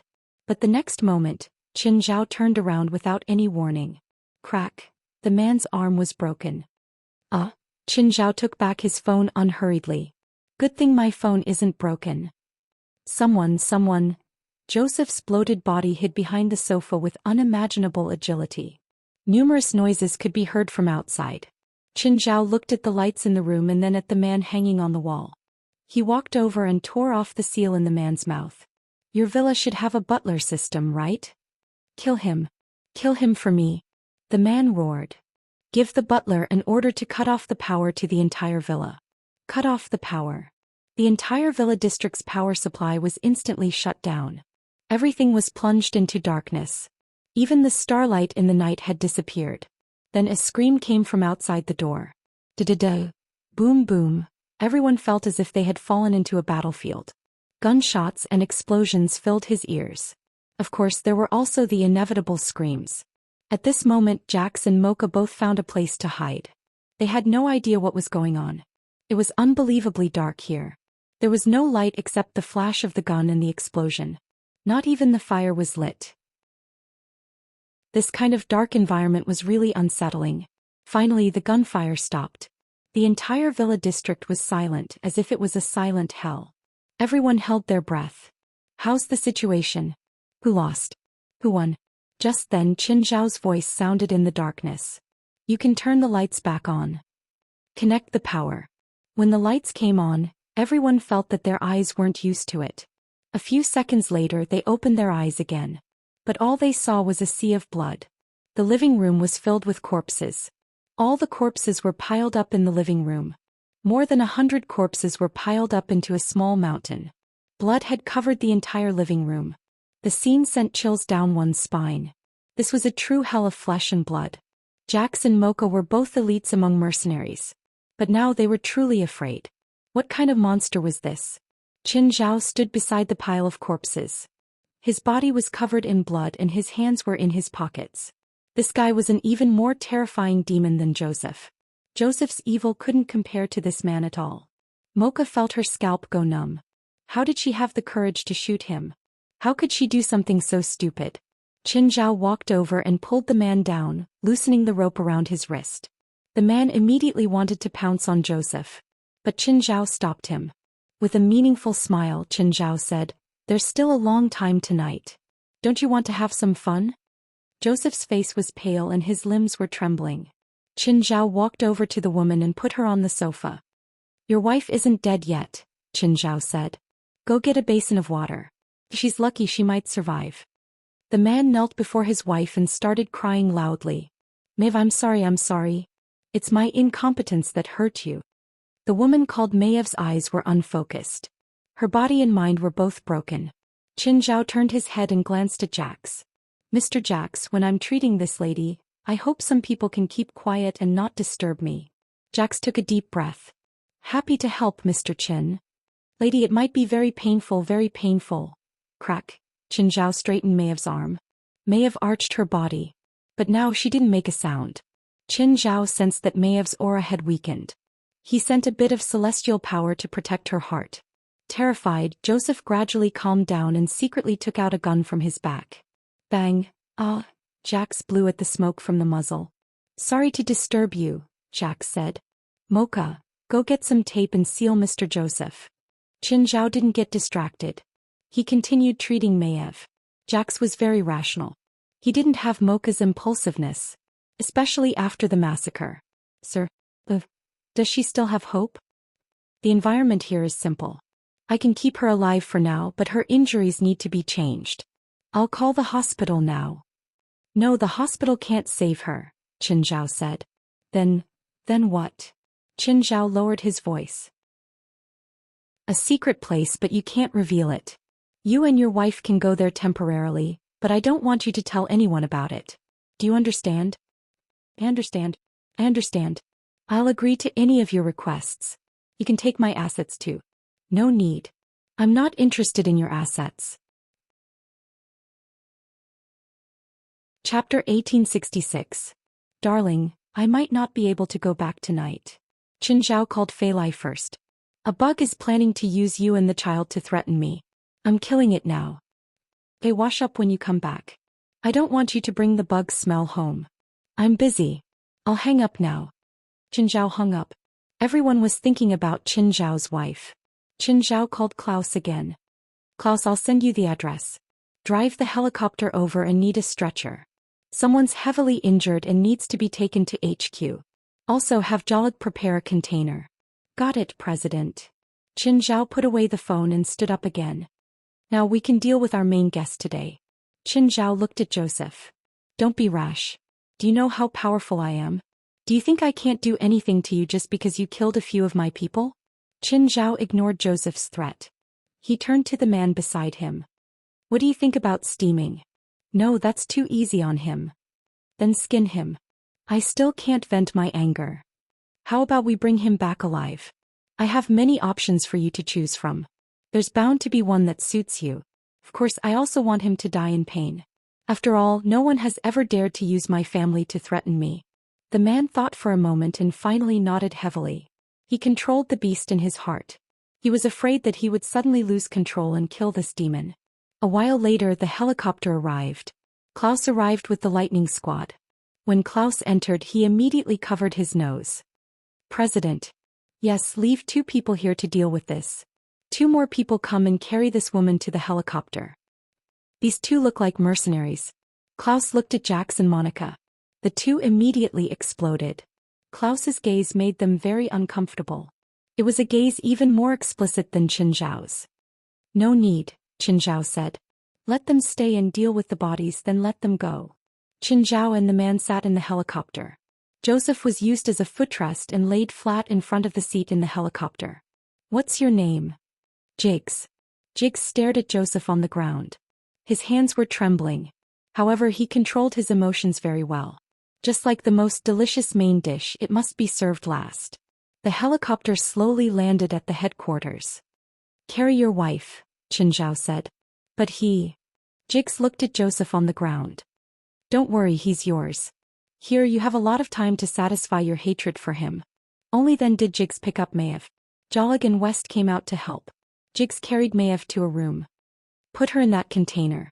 Qin Zhao pointed at a container in the center of the room. Jolig, get the oxygen pump. Qin Zhao instructed everyone. After putting on Maev's oxygen mask, the container was filled with water. At the same time, he poured the perfect demonic crystal mixture into a container and poured 3 bottles into it. Then he started pouring his immortal power into the container. Jigs looked worried. Mr. Qin, can Maev survive? Sure. Qin Zhao and Jolig started adjusting the heart rate monitor. There were basically all kinds of equipment in the association. Maev was completely soaked in the liquid. After some work, they finally finished installing all kinds of equipment. Heart rate monitor, alarm, body temperature monitor, water temperature monitor. Jolig was in charge of the other aspects. Qin Zhao couldn't help much. It's done, Jolig said. Jigs, let's go. It's time for revenge. Jigs took a deep breath and walked out of the headquarters. Right now, Joseph was yelling in the empty space. He kept threatening everyone here with vicious words. However, his voice woke up the people who were resting. Many poked their heads out and looked at Joseph curiously. President, what's wrong with this guy? Helis walked out with a dark expression. A bug, Qin Zhao said calmly. Almost everyone came to watch. The evil spirit group came too. They were curious who dared to say such things here. Jigs was still angry, but he was worried. He asked in a low voice, Mr. Qin, so many people are watching. Will your decision be okay? Oh, these guys like to watch more than me. I can do whatever I want. Of course. I want sulfuric acid, Jigs said tentatively. Hey, you have potential. You want to soak him in sulfuric acid? No, I'm going to pour it into his stomach. Jigs, don't you dare. Joseph roared. I'll feed your whole family to the dogs. Sulfuric acid isn't fun. He'll die too quickly. I have something fun, Helis said. Jigs shuddered. This young girl's words were terrifying. What is it? Qin Zhao asked curiously. Let me see. Helis returned to her lab. A few minutes later, she took out a bottle of black liquid. Jigs took the bottle and looked at the black liquid inside. The black liquid seemed to be alive. It kept climbing up. What is this? Jigs felt his hair stand on end. He instinctively felt that the black liquid in the bottle was something very dangerous. This is called the spirit of death. You can only get this much from 100 rotting corpses. Jigs almost dropped the bottle on the ground. 100 rotting corpses? This was extracted from rotting corpses? Hold it tight, Helis reminded. If you drop it, it'll contaminate the place. It'll be very troublesome to deal with. What will happen if he drinks it? Let him try. You'll know soon enough. Qin Zhao went up and pinched Joseph's mouth. Come here and pour this down. When Jigs opened the bottle, a pungent, rotten stench rushed out. Jigs immediately aimed the bottle at Joseph's mouth. Ugh. Joseph struggled with all his might. Jigs saw that the black liquid in the bottle didn't flow into Joseph's mouth. Instead it crawled into his mouth. Qin Zhao closed Jigs's mouth and pushed it away. Wah! Joseph fell to the ground and howled. He kept grabbing at his throat. Then he started retching again. Apart from saliva, nothing came out. Chapter 1867. Joseph scratched his throat, but he couldn't spit anything out. At the moment he was in extreme pain. He kept rolling on the ground. Joseph was in extreme pain. His clothes were torn too. At this moment something seemed to be drilling under his skin. Jigs took a few steps back in fear. He stared at Joseph in shock. It was a twisted face. The strange face wriggled under Joseph's skin. It wasn't just one. A second face appeared too. Jigs had never seen such a strange scene before. It made him forget his hatred. He kept staring at Joseph. Save me. Save me. Joseph stood up with difficulty. He staggered toward Jigs. At this time even his head was deformed. On the left side of his head another face appeared. His head doubled in size too. The other face had a strange expression. Then his body expanded too. More than 10 faces appeared on his body, covering his front, back, left and right in layers. Then his limbs were covered by the twisted faces too. Jigs retreated in fear, his face pale. I'm going to kill you. Kill all of you. Jigs howled. He looked even scarier. But at the same time he suffered even greater pain. Disbelief filled Jigs' face. What's wrong with him? I don't know. It looks like he's accepted the spirit of death. Disgusting. He can even fuse with such a filthy substance. His soul must be filthy too. Harris took a few steps back in disgust. Klaus took out a machine gun and handed it to Jigs. You can shoot him as hard as you can to vent the hatred in your heart. Jigs froze. He looked at the twisted Joseph, still hesitating. Just then Joseph pounced at Jigs. Jigs pulled the trigger instinctively. Bang bang bang, Joseph took a few steps back. Jigs lost his balance and fell to the ground. Joseph charged at Jigs again. Jigs covered his head in fear. But the next moment he heard a dull thud. He lowered his arm and saw Qin Zhao standing before him. Joseph, on the other hand, was sent flying more than 10 meters away. He can't hurt you here, Qin Zhao said. Klaus, give him a stronger weapon. Wait, I'll go get the Gatling from the warehouse. Not long after, Klaus brought out a full set of Gatling guns. Of course, Jigs couldn't just shoot with the Gatling gun. We still need cows to set up the shelves. Alright, you can start firing now. Jigs was still in a daze when he was dragged to the Gatling rack. This was his first time playing with this thing. Joseph roared and became even crazier. Kill, kill, kill. Kill all of you. Everyone stepped aside. Jigs took a deep breath and pulled the trigger. Da-da-da-da-da. The sound of the Gatling gun firing was completely different from that of a normal machine gun. Shell casings poured down like rain and the bullets were also shot out crazily. Joseph didn't even manage to run a few steps before his body was shot into pieces. Jigs continued to vent the hatred in his heart. The hatred in his heart was constantly released with the firing of the Gatling gun. Jigs didn't stop until he finished shooting. By now Joseph had already become a pile of rotten meat. But there was still something wriggling in the pile. He's not dead? Jigs's face was filled with shock. This thing is really resistant to physical attacks. At this moment Joseph stood up again. What a special feeling. This feeling of being reborn is really intoxicating. It'll be even better if I use this power to kill you all. Joseph's body wasn't so big anymore. Instead it shrunk a lot. But it seemed to have become even more terrifying. His arms turned into blades. He was intoxicated by his new power. Jigs's face was pale. Did I go overboard? Jigs looked at Qin Zhao and the others. He realized that they weren't worried at all. Instead they looked at Joseph's new form with interest. Suddenly, Jigs saw a white figure descend from the sky and land behind Joseph. What is that? Joseph also felt a chill on his back. He suddenly turned around and the blade on his arm slashed behind him. The blade passed by Pamela's body and she was cut in half. But Joseph's arm turned into ice. and Pamela's body was back to normal. "Little guy, who did you say you wanted to kill?" When Joseph heard Pamela's voice that was as cold as winter, he retreated in fear and looked at Pamela warily. "Pamela, he's our toy. You don't have to do anything."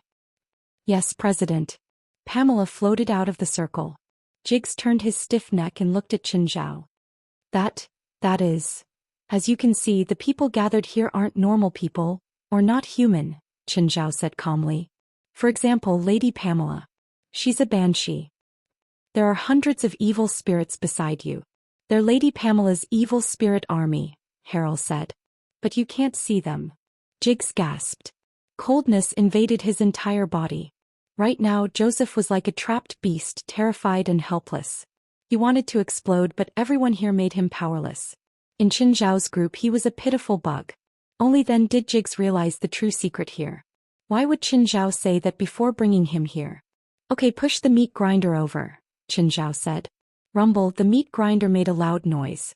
The ear-piercing sound made Joseph even more uneasy. He turned to run, but a bolt of lightning fell from the sky. Joseph was blasted away. "Did I allow you to leave?" Qin Zhao looked at Joseph. "I don't want to die, I don't want to die," Joseph screamed. But his pleas couldn't make anyone pity him. Qin Zhao went up and grabbed Joseph's neck. Joseph reached out and stabbed at Qin Zhao's chest. But the blade on his arm couldn't do any damage to Qin Zhao. Qin Zhao broke Joseph's arms with his other hand. "You should be more obedient." Qin Zhao had someone bring a bag and put Joseph inside, but he left his head outside. Then Qin Zhao casually tossed the bag and Joseph into the meat grinder. Ugh. Tragic cries spread through the entire headquarters. Chapter 1868. The scream made Jig's hair stand on end. Blood sprayed out from the end. But the flesh started wriggling again. Joseph stood up once more. Jigs was in disbelief. He still couldn't kill him? Did he have an immortal body? Even Joseph couldn't believe it. Even Joseph couldn't believe it. He'd gone through the meat grinder and still couldn't kill himself. Ha ha ha ha. Joseph laughed wildly. "I have an immortal body. I can't die. It's your turn now." "President, this guy is kind of dumb but cute," Jolanash said teasingly as she looked down at Joseph from the window. There was no such thing as an immortal body in this world. True people in the supernatural world all knew this. There was no true immortal body in this world. If he couldn't be killed yet, it was only because he hadn't found a way to kill him yet. Joseph was far from being unkillable. Hallies knew 100 ways to kill him. Moreover, the spirit of death wasn't some heaven-defying substance. Only a noob like Joseph would think that he'd obtained incredible power. "President, do you need my help?" Dongye Tianchi held the katana in his hand. He flicked his thumb, revealing a line of the blade. Even though it wasn't completely unsheathed, the white-faced ghost still emitted a terrifying demonic aura. "No need. He can't take one hit from you." The white-faced ghost slash wasn't a physical attack. No matter what it slashed at, it only needed one slash, and one slash was enough to kill. Of course, there were only two types of enemies. One was those he couldn't beat.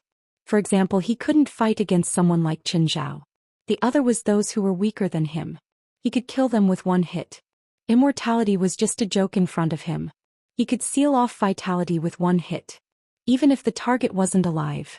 Qin Zhao looked at Jigs and asked, "Do you want to kill him with your own hands? Can he be killed?" "How?" Qin Zhao took out a bottle and handed it to Jigs. Jigs realized that the bottle was filled with red liquid this time. Judging from its viscous state, it looked like some kind of blood. "What's this?" "Just pour this on him and you'll be able to kill him instantly." Jigs gathered his courage and walked toward Joseph. Joseph still wanted to intimidate Jigs. But the next moment, Pamela blew a breath of cold air at Joseph from a dozen meters away. The lower half of Joseph's body was frozen solid. "Get lost. Don't come near me," Joseph roared. The bottle in Jigs's hand made him very uncomfortable. Jigs opened the bottle cap and a gust of hot air rushed out. "What exactly is this thing? Why does it make me feel so hot?" Jigs splashed the red liquid on Joseph's body. "Ah!" Joseph screamed again. She wondered how many times he had screamed tonight. But it was different from before. Before he only felt pain. But this time he felt death. Joseph's flesh began to burn. Or even boiling. It was a more painful process than being thrown into a meat grinder. Soon Joseph's entire body was set ablaze. Even the ice was melted. Joseph howled in pain and struggled. But no matter how hard he tried, he couldn't extinguish the flames on his body. Jiggs hurriedly took a few steps back to avoid being affected by the flames on Joseph's body. What kind of liquid was that? Could actually burn. He didn't know that the bottle just now contained the blood of a fire dragon. The blood of a fire dragon contained a large amount of fire element. It also had a powerful exorcism effect. Normal evil spirits wouldn't dare to touch it. Just a little bit and their souls would be ignited. Joseph wasn't even strong. Many twisted monsters had his regenerative abilities. It wasn't a unique ability. And Joseph thought he was invincible. In reality, if he was hit a few times, he would lose his consciousness and become a twisted monster. Many people in the society had seen this stuff and were already used to it. Especially since Hallies would come up with one every few days. The things that Joseph and Hallies had created were not the most powerful. Finally, there was no more sound from Joseph. His body was turning into ashes. Jiggs let out a long sigh. He was a little disappointed. Joseph was dead. He suddenly regretted killing Joseph so quickly. But he was still a normal person. While Joseph was still alive and kicking, he was still in a state of panic. He was afraid that Joseph would lose control accidentally. But after Joseph died, he felt that he'd let Joseph off too easily. At this moment, another bolt of lightning suddenly descended, directly bombarding the still burning ashes. Qin Zhao's last strike had completely turned Joseph's bones into ashes. Okay, this ends here. Jiggs, you can stay here until your wife recovers, Qin Zhao said. Remember what I told you. I won't tell the outside world about this place. Maeve won't either. Qin Zhao nodded. Take him to a room. Jax and Emoka walked out of the mansion. They'd been dealing with the corpses for most of the night. Suddenly, Jax lifted his leg and kicked Emoka's butt. Emoka was kicked to the ground. Boss, you almost killed us. Jax didn't feel good. They'd been enjoying the show. But Emoka's reckless behavior not only dragged them into the situation. They'd also offended Qin Zhao. Qin Zhao didn't kill them both. It was already God's blessing. Jax was furious, but he didn't dare to take revenge.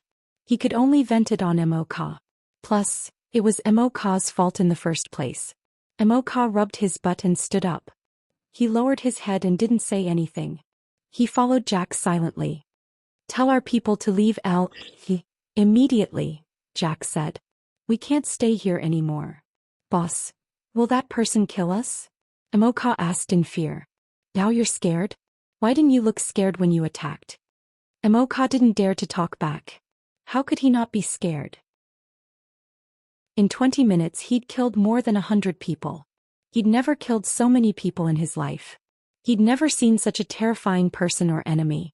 The mercenaries and killers that disappeared in the past 2 years were probably done by that person, Jax said. He probably thinks that is his territory. If we stay here, we'll only give him an excuse to attack us. Chapter 1869. England, Edinburgh. This was the capital of Scotland and the most developed city in England apart from London. It had a strong industrial base and high-tech industries. Of course, it was also a very famous cultural city. Ruan Faxben led the way, followed by Exon Lee Colon Moore and Lisa. They were standing in front of a castle. Edinburgh was located at the mouth of the sea on the east coast of Scotland. So many castles here were built on cliffs. The castle in front of them, called Death Valley, was built on the cliffs of the coastline.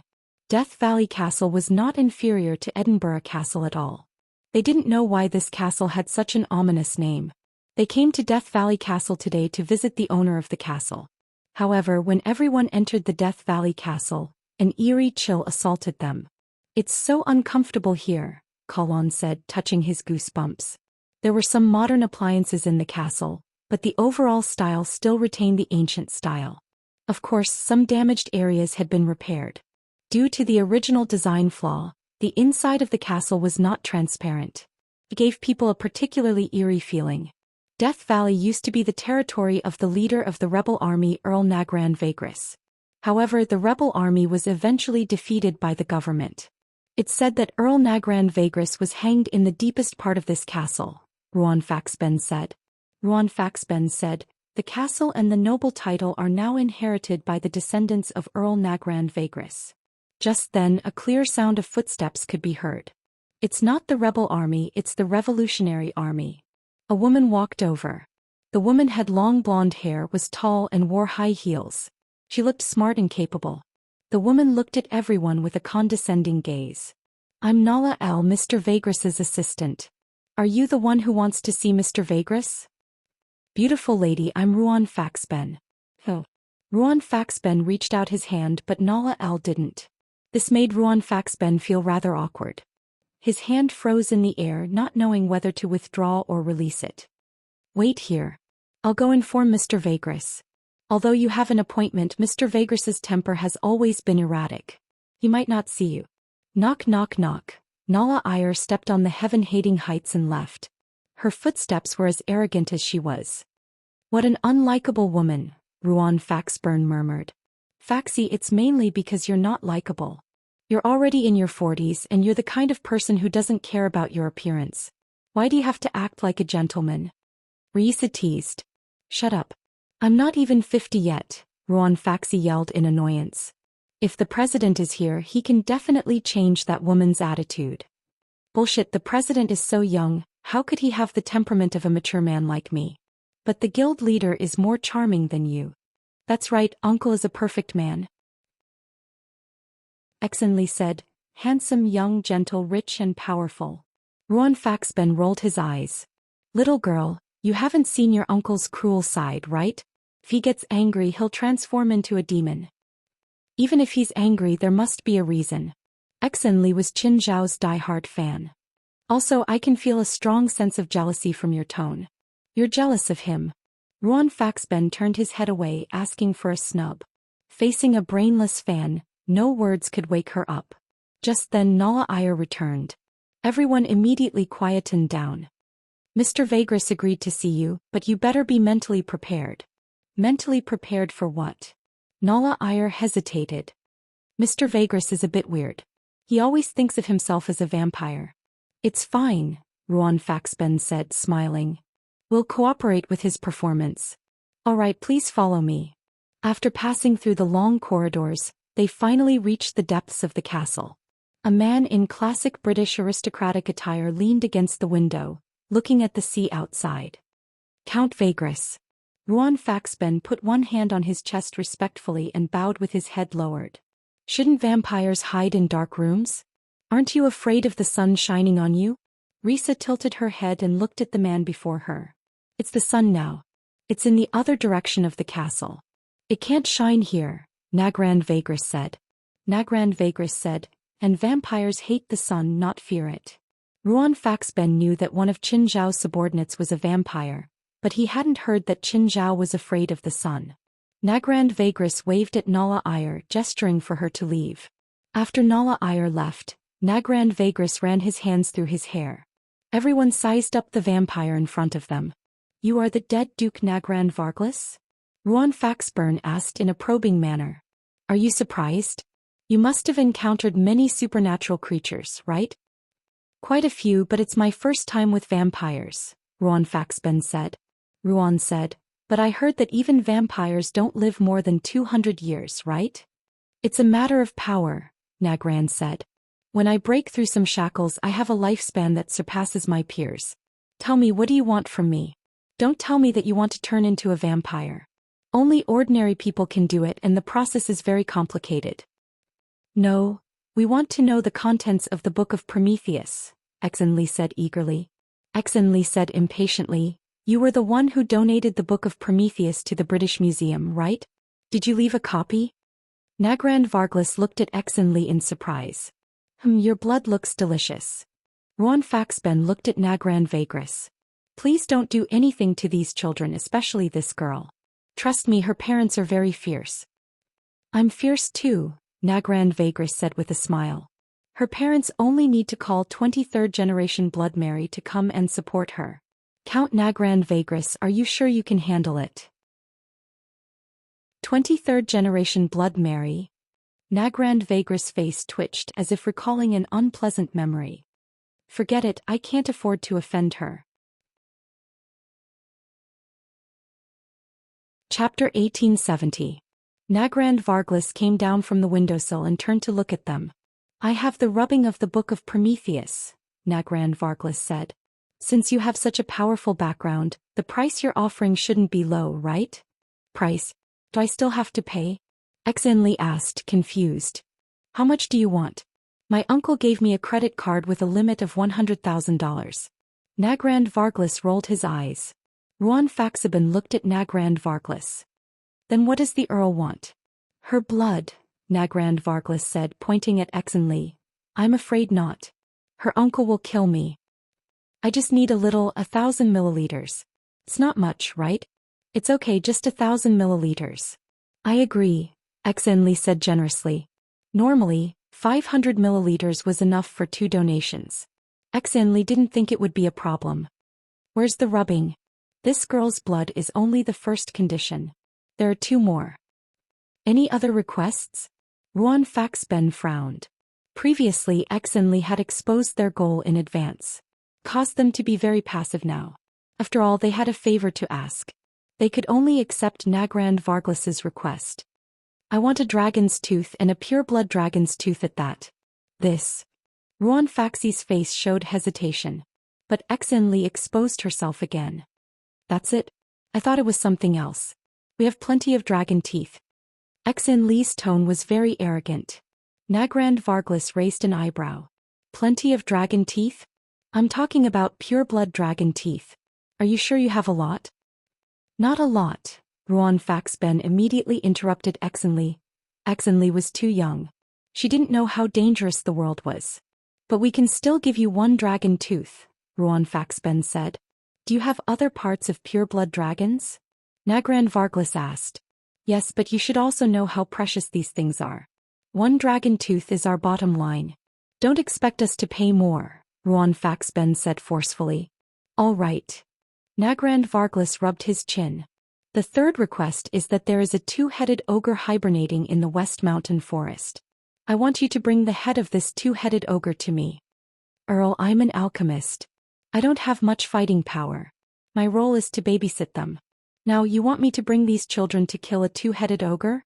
Don't you think it's too much? Ruan Faxben looked at Nagrand Varglas with righteous indignation. He glared at Nagrand Varglas indignantly as if he had suffered a huge grievance. Actually, killing a twin-headed ogre was not completely unacceptable. But Ruan Faxi didn't want to accept it so easily. Moreover, the twin-headed ogre was not easy to kill. Ordinary ogres only had 1 head. They were just some bloodthirsty, greedy beasts with well-developed limbs and simple brains. However, among the ogres there were rare twin-headed ogres. Not only did they possess high intelligence, but they also cultivated both physics and elemental energy. Not only did they have stronger bodies than ordinary ogres, but they also had powerful elemental magic. Coupled with their cunning nature, their fighting power was more than 10 times that of ordinary ogres. Didn't you say that these children have great influence? If you can't do it, you can ask the elders behind them. I believe they can definitely do it. Nagrand Varglas looked at Ruan Faxben as if it was a matter of course. They came out to train. If they contact their families because of this, then their training will be a complete failure. I will also be severely punished, so I don't think this is a good choice. That's your problem, Nagrand Varglas said mercilessly. Or we came with sincerity. If you ask for such a sky-high price, then we can't continue the discussion. Seeing Ruan Faxben's unyielding attitude, Nagrand Varglas couldn't help but wonder if his request was too much. However, when Nagrand Varglas saw Exenli's gaze, he suddenly realized that Ruan Faxi was trying to bargain with him. I don't think this request is too much. Earl, if any of these children are hurt, their elders won't just vent their anger on me, Ruan Faxben threatened. Nagrand Varglas was instantly unhappy. Ruan Faxben's words were clearly a threat. Do you think I'll be afraid? Do you know how many of my family members are in Edinburgh? Perhaps I'll be afraid in other places, but in my territory no one can threaten me, not even the Scarlet Church or 23rd Blood Mary. Earl, Exenli's elders can affect not only 23rd Blood Mary, but also Taoist Master Zhang Tianyi of the Eastern Dragon Tiger Mountain Celestial Master Sect. I believe Mr. Zhang will be very willing to travel to Edinburgh. Nagrand Varglas's expression changed slightly. Of course he knew Zhang Tiany's name. This name was even more famous than 23rd Blood Mary. Zhang Tiany was known as the number one in the spiritual world. He was also different from 23rd Blood Mary. It was said that 23rd Blood Mary was about to reach the end of her life. So Nagrand Varglas felt that 23rd Blood Mary would not be a threat as long as he delayed for a while. As for the Scarlet Church, if they really wanted to start an all-out war with him, as long as Edinburgh was the main battlefield, he was not afraid of any force. But Zhang Tiany was different. He did not even need to come personally. He only needed to wave his hand. Many spiritualists were willing to work for him. The number one in the spiritual world was not just for show. But Nagrand Varglas wouldn't give in so easily. His face was still filled with disdain. Say whatever you want. How do I know if you're telling the truth? You might as well say that you can make the Prime Minister trouble me. Earl, since you say so, then forget it.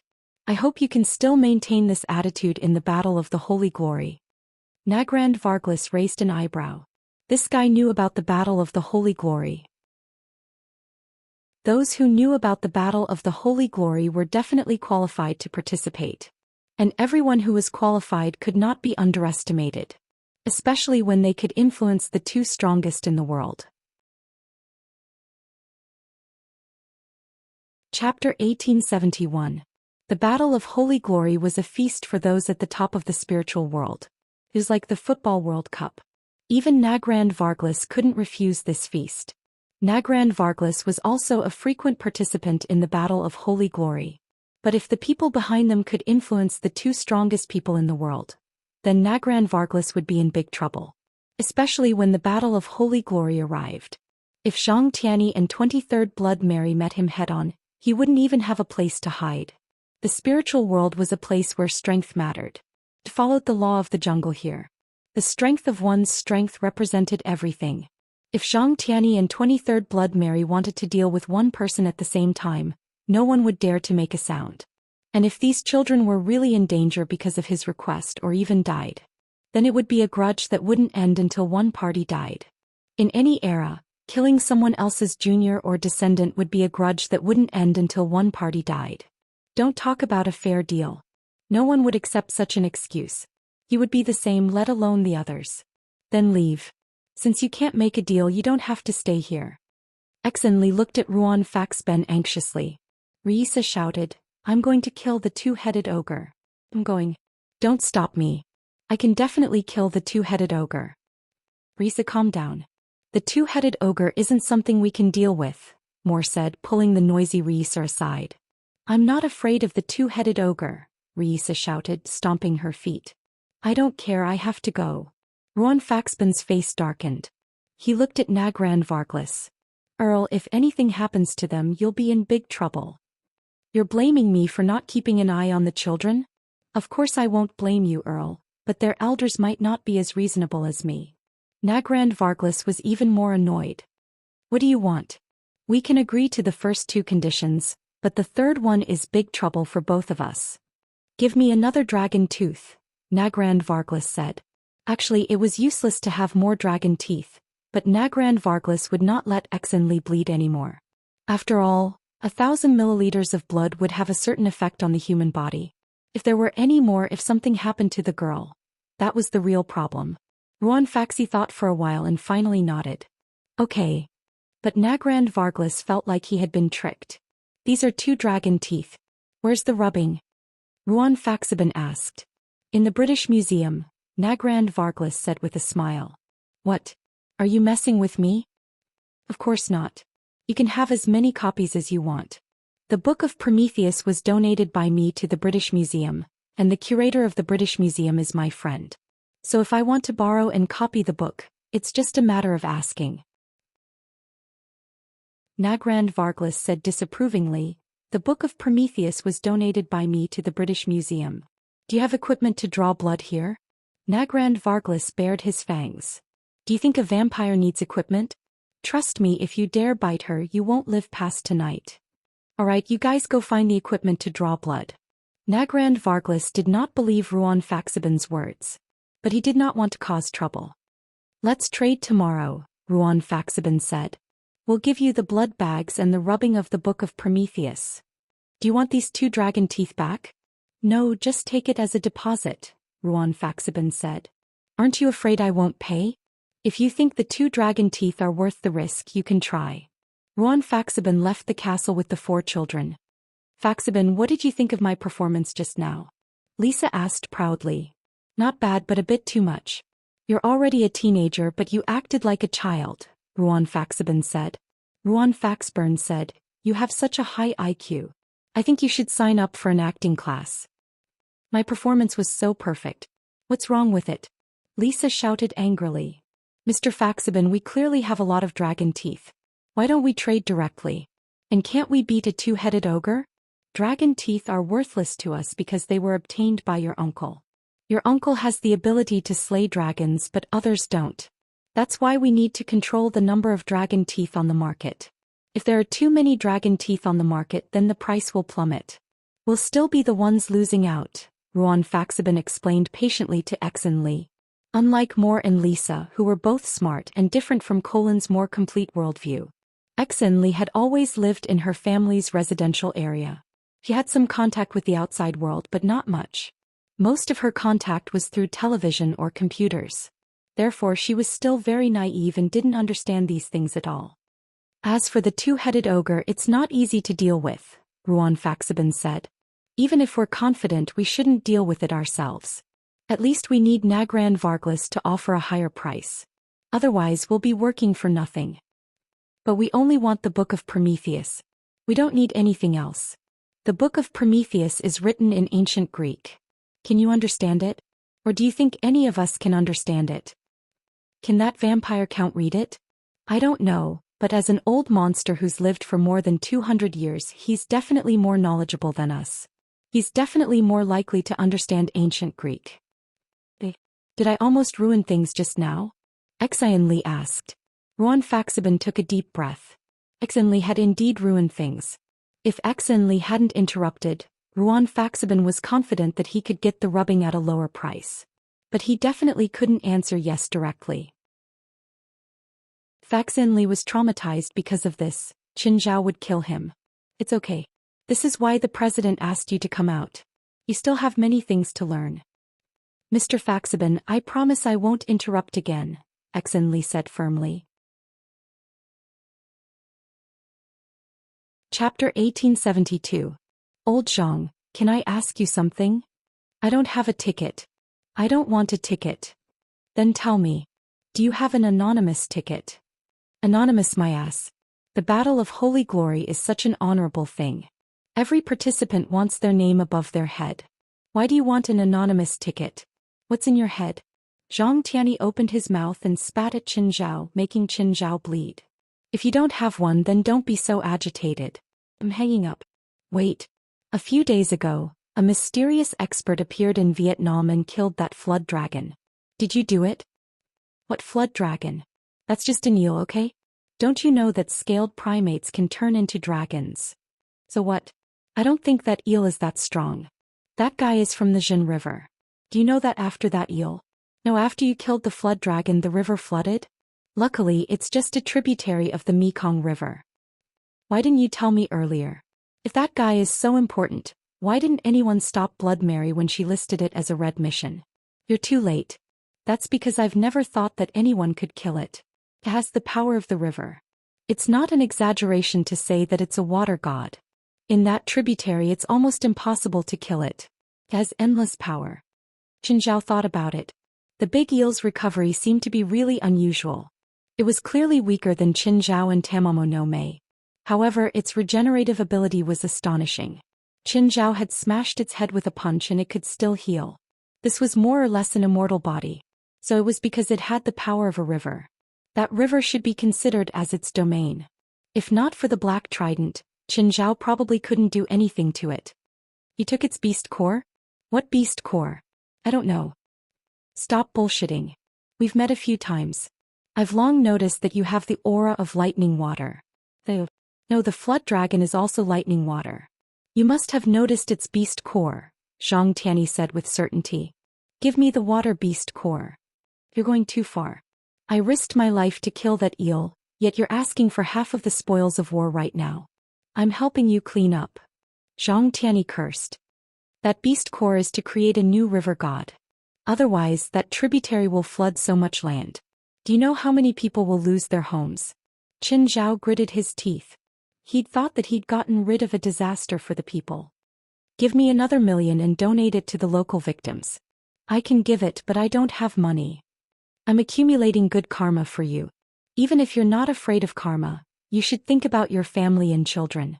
The debts you owe will affect your family. Qin Zhao thought for a moment. Could Joseph have been punished because of his sins?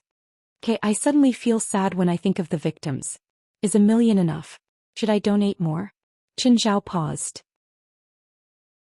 Then he asked, can accumulating good fortune bring good luck to my family too? Zhang Tianyi was speechless towards this bastard who wouldn't release the eagle without seeing the rabbit. I'll have someone from the North American embassy contact you. You just need to give it to them. Okay. Oh, do you need a secret code? For example, the Heavenly King covers the Earth Tiger or the pagoda suppresses the river monster. I don't have time to talk to you. I have business to do. Just then Qin Zhao heard a voice.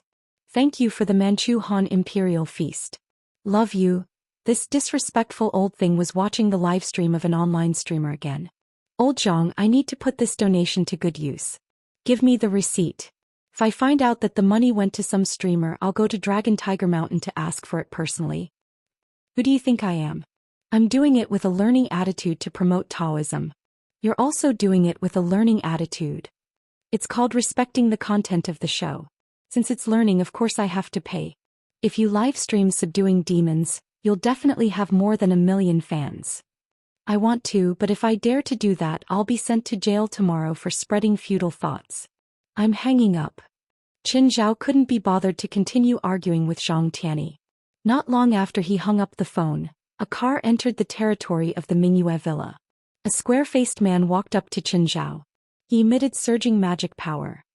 Hello, you must be the Mr. Qin that my ancestor mentioned. I'm Yonggua. Qin Zhao looked at Yonggua with a, are you fucking kidding me? I'm not joking.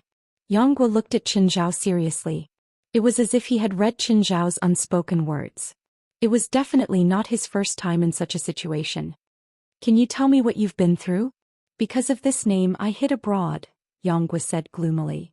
I thought that if I could interact with foreigners I wouldn't have the troubles in China. Qin Zhao suddenly felt a gaze from the sky. Looking up, he saw a huge eagle circling in the sky. Yours? My ancestor gave it to me. He said that this eagle matches my name. Helplessness was also written all over Yonggua's face. Before I left, my ancestor said that I was still lacking and almost cut off my right arm. He didn't give you another wife. Why do you think he didn't give me one? You're also called Little Dragon Maiden. Dragon, Yonggua said. Take this and this check. Qin Zhao gave Yonggua the water elemental internal alchemy and a $2 million check. Come visit me when you're free. Oh, you're welcome to come too. Qin Zhao really wanted to see if the legendary Little Dragon Maiden was also devastatingly beautiful. Yonggua looked away. He'd already seen through Qin Zhao's dirty thoughts. She's in China. Don't even think about it. I still have things to do, so I won't keep you. Hearing that he wouldn't have a chance to see Little Dragon Maiden, Qin Zhao instantly lost interest. He didn't even want to deal with Yonggua anymore. He directly asked him to leave. Yonggua glanced at the dragon head in the yard. Mr. Qin, you're really daring to put a dragon head in front of your house. You're not Chinese if you're afraid of death. The giant dragon race is famous for seeking revenge for the smallest grievance. I can only say that I respect you. Goodbye. Goodbye. Qin Zhao glanced at the dragon head in the yard. Should I put it away? Forget it. If I put it away now I'll look cowardly. Anyway, if the giant dragon race really dared to come, he would just have to slay them again. Chapter 1873. Qin Zhao went to HQ. In Maev's treatment room, Jiggs sat beside him looking haggard. He stared at the sleeping Maev in the container with lifeless eyes. Seeing Qin Zhao come in, Jiggs immediately stood up. Mr. Qin. Qin Zhao nodded and walked to the container. Maev's injuries were very serious. She could even be said to be the most seriously injured patient Qin Zhao had ever seen in his career. No one else. Even with normal treatment methods. Even Qin Zhao couldn't do anything about it. When Qin Zhao had brought her back to HQ, He'd basically picked up a corpse. If she'd been sent to the hospital, she probably wouldn't even have made it to the hospital. Mr. Chin, how's Maeve? Not really good, but at least she's stabilized, Qin Zhao said. Actually, Maeve's biggest problem was still psychological. However, this had nothing to do with Qin Zhao. After Qin Zhao healed her, Jigs would be responsible for her psychological trauma. Qin Zhao started draining the liquid in the container. Then he took over the container and filled it with new water. Maeve had already absorbed all the essence in the container. He had to pour in new perfect demonic crystals. Jigs couldn't help either. He could only worry on the side. Qin Zhao saw that Jigs would be very uneasy if he didn't do anything. Come and reconnect these devices, Qin Zhao said. Jigs immediately came to help after receiving the order. After changing the water, Qin Zhao said to Jigs, "Go rest. I think you're in a bad state." Qin Zhao looked at the container before him and the complicated devices around it. Could these instruments and the container itself be combined, instead of being put together in such a crude way as they were now? Just the messy wires were enough to make Qin Zhao very uncomfortable. Of course, Qin Zhao didn't understand machinery and technology. He needed to ask Jolig. He told Jolig his request and thoughts. As for whether Jolig could satisfy his needs, Qin Zhao wasn't sure. "Mr. Qin, how long will Maeve need to be healed?" "At least a month," Qin Zhao said. How much can she heal?" "Her external injuries will be completely healed," Qin Zhao said. "Can I really?" "The real problem is her psychological trauma," Qin Zhao said. "You can only rely on yourself. I can't help." Jigs nodded in understanding. "You really should go and rest. Otherwise, it's very likely that she'll cure you but you'll collapse." "I will." Although Jigs said so, he had no intention of resting. Qin Zhao didn't force it. No matter what, it was his own business. Qin Zhao walked out and turned left. He found Jolig's warehouse. Jolig's lab was as messy as Ruan Faxbin's. Everything had been thrown away haphazardly. The amazing thing was that they always knew where the thing they were looking for was. But once someone was kind enough to help them clean up, they would go crazy and they wouldn't be able to find anything. At this moment, Jolig was wearing a pair of sunglasses as he welded. He seemed to be doing some mechanical design again. Qin Zhao's arrival didn't stop Jolig's work. Until Jolig's welding was complete. Only then did Qin Zhao speak. "Jolig." "President, when did you arrive?" "I just arrived." "What are you doing?" "Giselle's new equipment," Jolig said. "When do you have time to help me make an instrument?" Qin Zhao told him his idea. "Can it be done?" "It's not hard. Actually, I just need to integrate those instruments and install them on the container. Then I'll do some cosmetic changes to avoid some safety issues." What Qin Zhao was worried about were the technical problems. Actually, there weren't any technical problems at all. Qin Zhao's request was simple. It was a combination, not an innovation. But he wasn't in a hurry to use it for now. Qin Zhao wanted to prepare some medical equipment for emergencies. After all, the spiritual world was a high-risk job. Qin Zhao stayed in the headquarters for 2 hours. Everyone was preparing for the next African trip. Qin Zhao would be a hindrance if he stayed. So he left the headquarters early. "I wonder how Raymond is doing." Qin Zhao checked the time. There were still 3 hours until Fei Lai got off work. While he still had time, he went to Stephen's forest. When he reached the foot of the mountain, he saw 2 bicycles by the road. Weird. Why are there 2 bicycles here? Confused, Qin Zhao walked up the mountain. When he reached the top, he heard cries for help. Help. Qin Zhao looked in the direction of the sound. 2 kilometers away, there were 2 kids hugging a big tree. They kept shouting and waving their hands, hoping to attract Qin Zhao's attention. But Qin Zhao pretended not to hear or see them. Of course, normal people couldn't see or hear them from such a distance. 3 or 4 crocodiles were sunbathing under the tree. The 2 kids weren't in danger anyway. Qin Zhao wasn't in a hurry to save them. "Rhinan, it's useless. That man can't hear us. Jess, what do we do? I don't want to die here." Ever since the last time, Jess and Rhinan had been hoping to get a picture of the monster.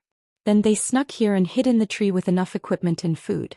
They planned to fight a long battle here. They thought that the monster should be amphibious and wouldn't climb trees. But soon after they climbed up, a group of crocodiles came. The crocodiles didn't notice them. Instead, it was because there was plenty of sunlight here. They were sunbathing under the tree. This lasted for 2 days. The crocodiles didn't leave completely.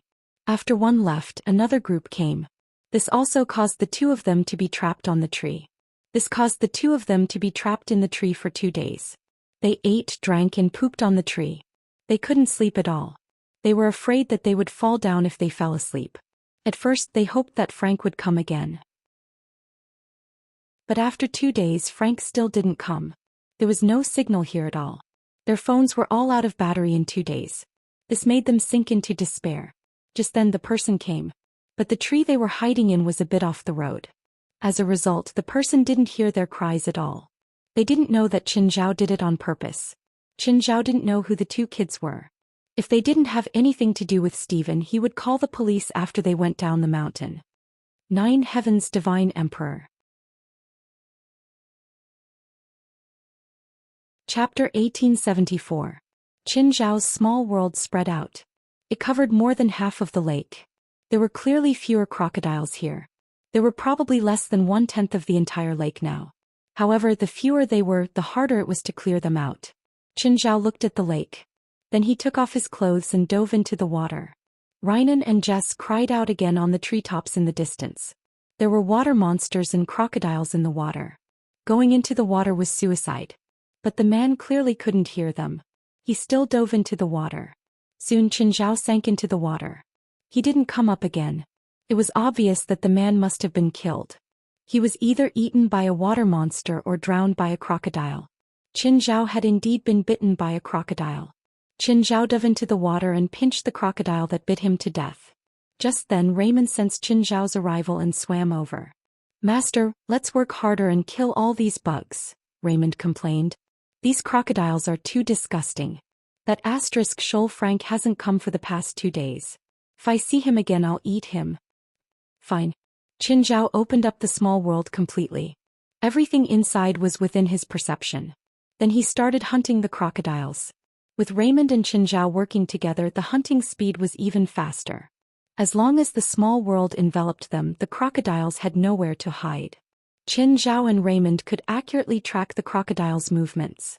They didn't even let the baby crocodiles go. Qin Zhao also destroyed their eggs. After 30 minutes they finally cleared all the crocodiles. "Raymond, I'll come pick you up at night." "Okay."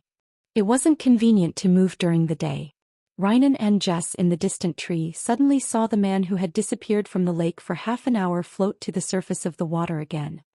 "How is that possible? How is he still alive? Did he dive for a long distance and we didn't notice him?" "Impossible. We can see a large area from here. If he came up from somewhere else he can't escape our sight." "But that's the truth. A normal person can't stay underwater for more than 30 minutes without breathing." "But there are water monsters and crocodiles in the water. Didn't they attack his mom?" Rhinan asked, confused. "Maybe it's because his luck is better." "Hey, he's coming in our direction." "Oh no, look below us." Just then the 2 crocodiles under the tree climbed into the water. They had obviously discovered their prey. "Don't come over. Don't come over. Crocodile, there are crocodiles in the water." Suddenly the man dived into the water again. Not long after, a patch of red rose from the water. "It's over. That man is dead for sure." After killing the crocodile in the water, Qin Zhao used a rock to press the carcass to the bottom of the lake. If it floated up, it would be very disgusting if it was left to rot without any treatment. If they were left at the bottom of the lake, they would be digested by the biological system in the lake. They would truly return to nature. While Jared and Jess were in a mess, Qin Zhao had logged back in. When Jess and Rhinan saw Qin Zhao, their faces were filled with astonishment. How could this guy still be alive? That's impossible, right? Where are the 2 crocodiles? Just then, the 2 crocodiles under the tree charged at him. "Crocodile, the crocodile is coming towards you." At such a close distance, Qin Zhao could no longer pretend not to hear. On land, crocodiles weren't as slow as people thought. In fact, crocodiles had very strong sprinting abilities and speed. On land they also had very fast short-distance explosive power. One crocodile charged at Qin Zhao first. Qin Zhao jumped lightly and grabbed the crocodile's tail. Then he threw it over his shoulder and smashed it onto the other crocodile. Both crocodiles were taken care of in one move. The 2 kids on the tree were dumbfounded. So simple. It ended just like that. Qin Zhao looked up at Jared and Jess on the tree. Are you two playing hide and seek? Qin Zhao pouted. Fine, I won't disturb you anymore. You guys continue. With that, Qin Zhao turned and left. After taking his clothes, he went down the mountain directly. Jared and Jess hurried down the tree, but when they reached the ground, Qin Zhao had already left. That man is so strong, Jared whispered. Let's leave quickly. It's too dangerous here. Steven, I just went to your lake. Aren't you being too irresponsible? I gave Raymond to you but you let him starve. Raymond told me that you haven't given him food for 2 days. Sorry, it's my fault. Frank got into an accident 2 days ago. I forgot about it. Accident? What happened to him? He got into a car accident and broke his leg. He's recovering in the hospital. He can't get out of bed for at least half a month. Will there be any side effects? If he's well, probably not, Steven said helplessly. I'll have Famtus bring food to Raymond now. No need. I just cleaned up all the crocodiles for you. Later, have Famtus bring Raymond to my house. You're done? I confirmed it myself. It's very clean. Qin Zhao didn't plan on blaming Steven. After all, there was a reason. Steven didn't do it on purpose. 2 high school students were trapped at the lake just now. Luckily I came or they'd be food for the crocodiles. High school students? Frank told me before that he saw a few kids going up the mountain. He even made up a story about monsters. I was going to have him put up a sign at the foot of the mountain, but he got into a car accident and forgot about it. Was Frank's car accident an accident? Probably. It's better to be careful. Some criminals will target the bodyguards first when they target rich people. That's true. What should I do? How about you bring Raymond to your house for a few days? Qin Zhao asked. As for traveling, tell Famtus not to leave your side. How about, don't even think about moving to my house.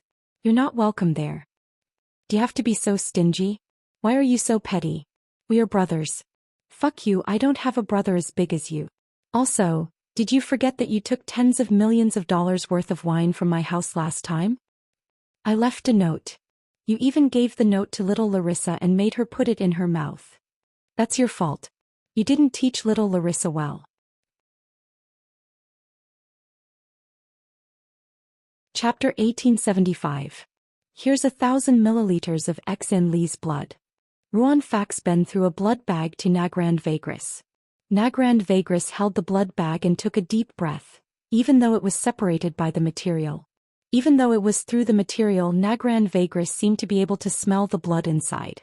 He took an intoxicated breath and then put the blood bag away in satisfaction. That's right, it's the girl's blood. Then what about the thing we want? Nagrand Vagris took out a rubbing from the safe. But this rubbing was not printed with a printer like everyone imagined. It was printed in a very ancient way and there were only a few pieces of paper. How did this happen? Ruan Fax Ben frowned and looked at the coarse paper in his hand. There was still ink on it. Many of the contents were very vague. In this era, even spiritualists wouldn't use such a primitive method of copying. In Ruan Fax Ben's opinion, Nagrand Vagris was deliberately making things difficult for them. The Book of Prometheus is a few big stones. I can't hold a few stones and put them on the printer to print, right? I can only use ink to make a rubbing. Stones. Of course. Don't you know? The original version of the Book of Prometheus is a few heavy stones. But we've been to the British Museum. The exhibits there are not stones at all.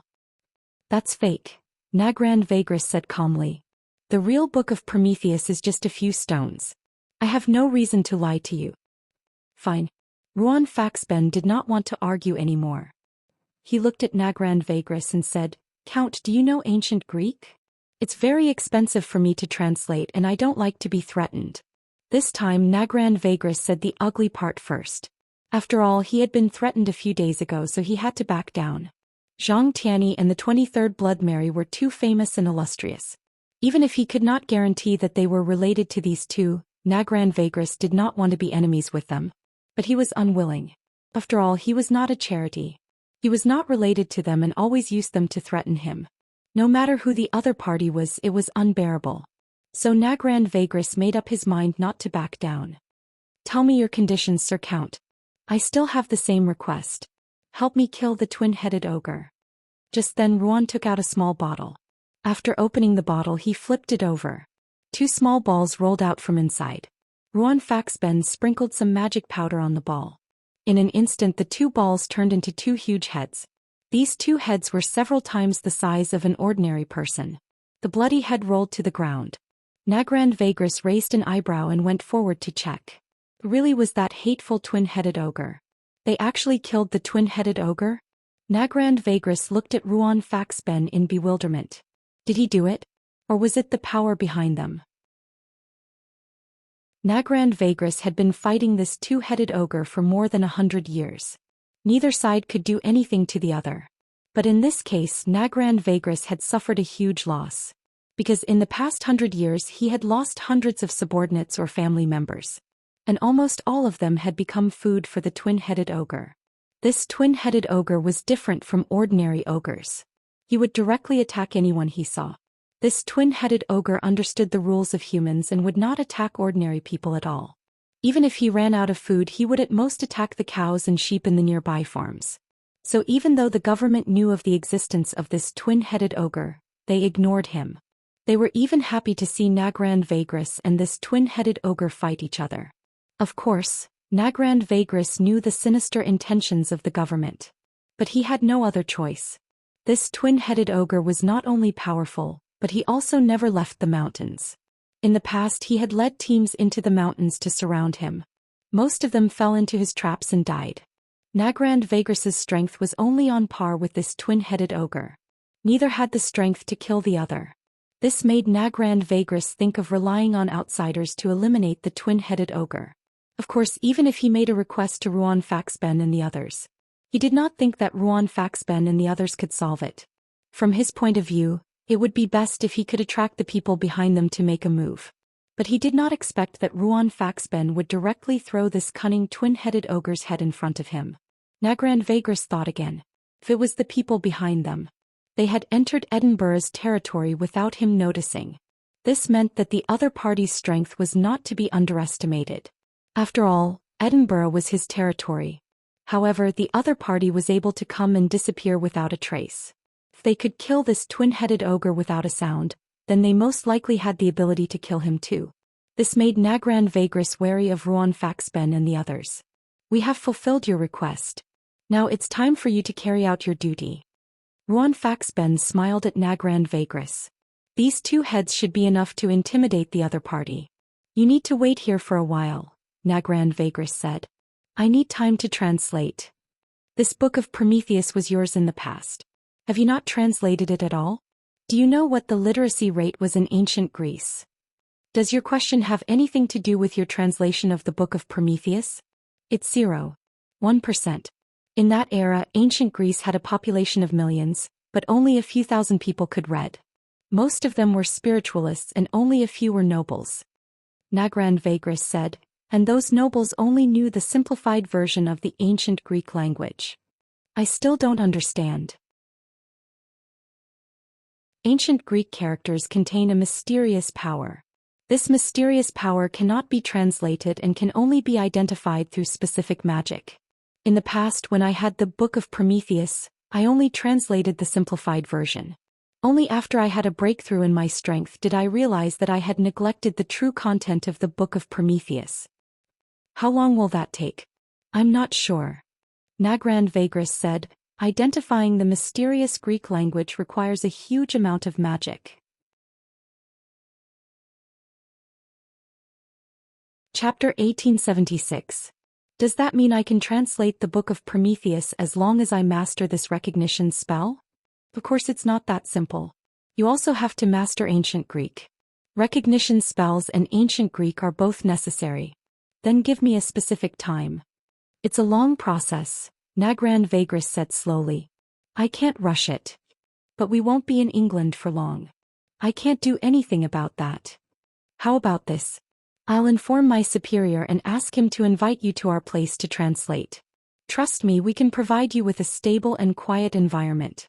You can translate there without worry. Nagrand Vagris's face darkened. Ruan Facilis was using this again. But this time Nagrand Vagris was helpless too. After all, he had received their payment. It was useless even if he wanted to go back on his word. Ruan Facilis had clearly predicted that Nagran Vagris would bring up the past again. He didn't give him a chance to go back on his word. This translation is really complicated. There's no room for mistakes. 7 days at most. If you can't finish in 7 days, I can only call my superior.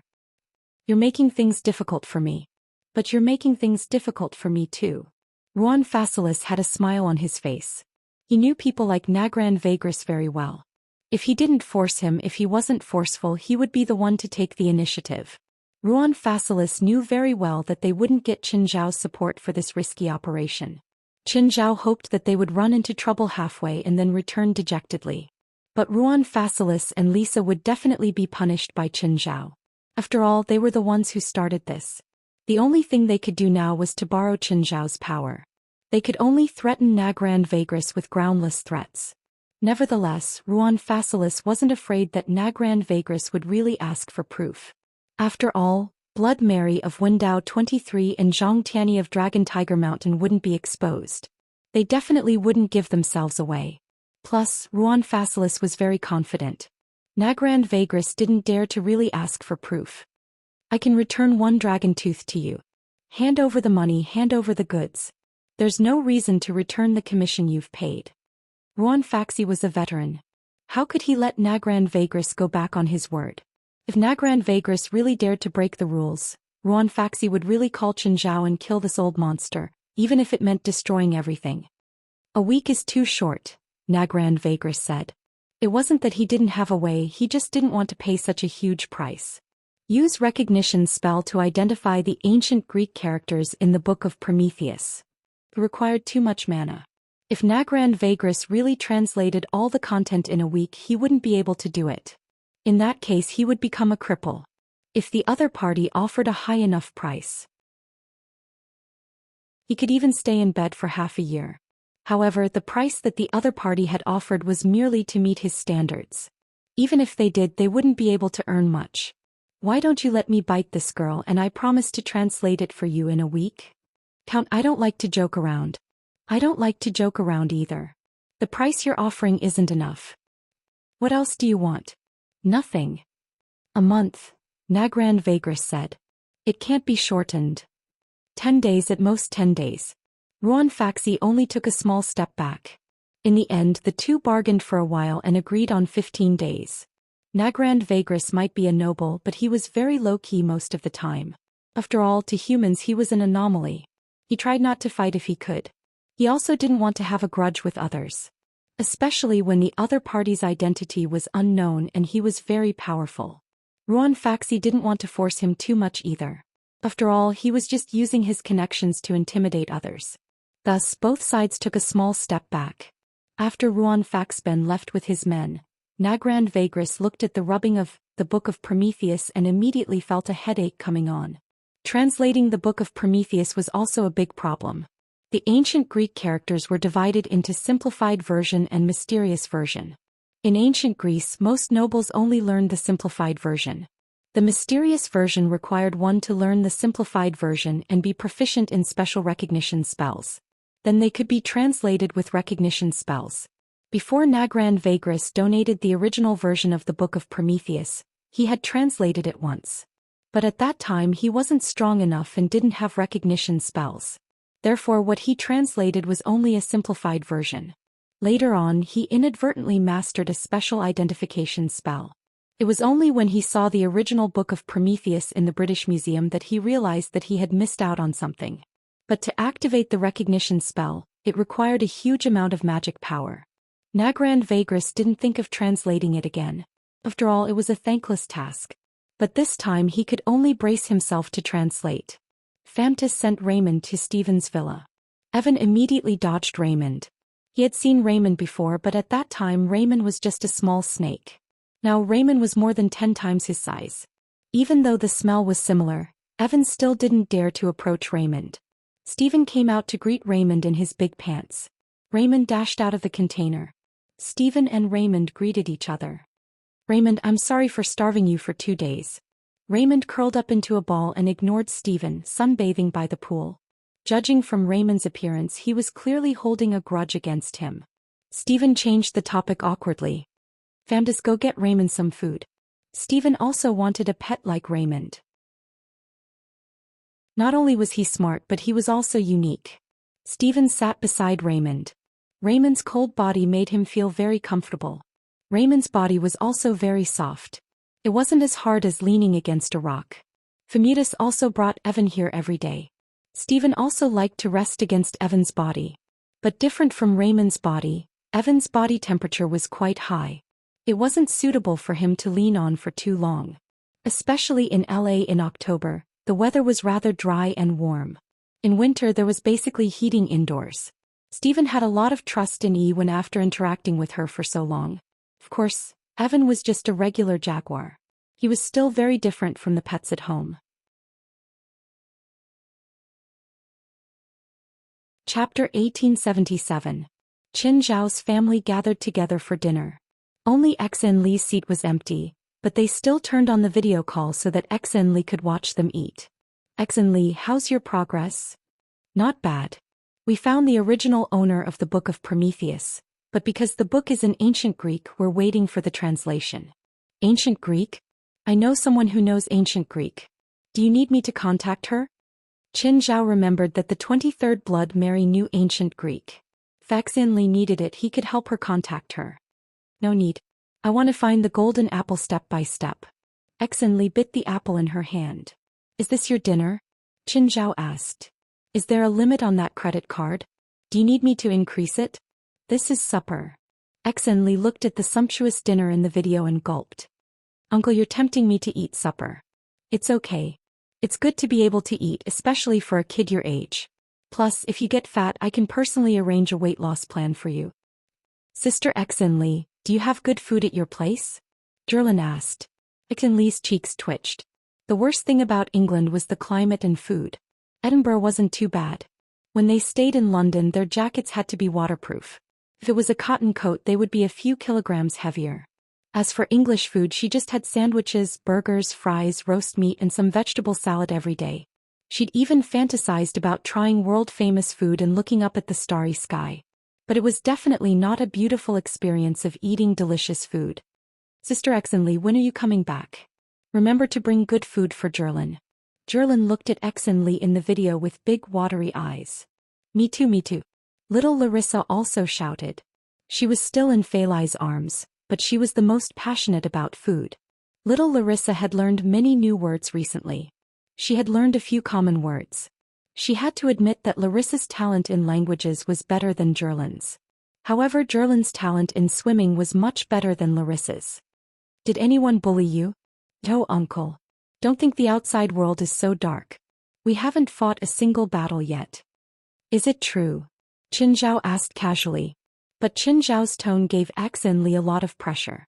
After all, Xin Li didn't know if Ruan and the others would report it to Qin Zhao. Actually, there was a battle, but I didn't do anything. That battle was to find and kill the twin-headed ogre. Riisa was the only one who made a move, so she didn't have the chance to intervene. Big sister Xin Li, Dad brought back a lot of eels a few days ago. They're very delicious. You have to come back soon or else there won't be any left to eat. Little Gulin said very seriously. Xin Li remembered that when Qin Zhao brought Didi around the world and arrived in Edinburgh, Didi had told her that the water monster they'd encountered in Vietnam's Mekong River was a super large eel. Xin Li, give me your address. I'll mail you some cooked eel meat. Oh, it's okay. Apart from the taste, the eel meat can also increase your magic slightly. At night, Qin Zhao rose into the sky again for a day of cultivation. But before long, Qin Zhao was harassed by the American Air Force again. The Americans seemed to have figured out how to find Qin Zhao. Recently, he had been discovered by the American Air Force about 1/3 of the time. As a result, Qin Zhao never flew into the sky at his house. He would often run a distance away. Moreover, he would be in a different location every time. In order to prevent the Americans from figuring out his location through his movements, Qin Zhao didn't plan his activity area at all. Every day he cultivated in a random location. But being harassed during cultivation wasn't a pleasant experience. Hey old Zhang. Why are you calling me at this time? It should be afternoon in China. Am I disturbing you? No, I'm just curious why you're calling me at this time. Don't you sleep at night? Remember the divine hit you taught me last time? I'm in trouble. What trouble? Going crazy? You won't go crazy with a divine hit, right? No, it's just that every time I use it, I'll be discovered by the American military satellites. Then they'll chase after me. Then what do you want to do? Shouldn't you provide after-sales service? I have a way, but I can't move. If I do, I'll be exposed. What way? Are you coming to the Battle of Holy Glory? That's boring. Cut the crap. Are you coming or not? Let me think about it. I have a lot of business. My business isn't business. Yes, you have business too, but I'm really not interested. I'm asking your subordinates to participate, not you. I won't let you participate even if you want to. Then I'll choose a few people. One organization can choose 10 people, Zhang Tianyi said. Qin Zhao planned to just find a few random people to deal with them. Oh, the Mekong River's flood is under control. Your money has been donated to the disaster area, Zhang Tianyi said. You can create a water god so quickly? Qin Zhao asked curiously. The main thing is to find a powerful monster and give it to him. At the very least, it will be able to replace the original flood dragon in a short period of time. However, it will probably take a few years for it to completely absorb the inner core. Are there a lot of these mountain, water, and earth gods in China? Not many, and there aren't any mountain or earth gods, only water gods, Zhang Tianyi said. The big rivers in China all have water gods, but they're all managed by monster organizations. Monster organizations. The only officially recognized organization is the Monster Alliance. There are also some smaller monster organizations, but you're not in China anymore. Do you plan on coming back to develop? Forget it, Qin Zhao said. With my power, I can be a monkey king in North America. If I go back to China, I might be taken care of by some old monster that pops out of nowhere. But can monsters coexist peacefully with humans? I'm curious. Why not? Didn't you also have a demon blade as your subordinate?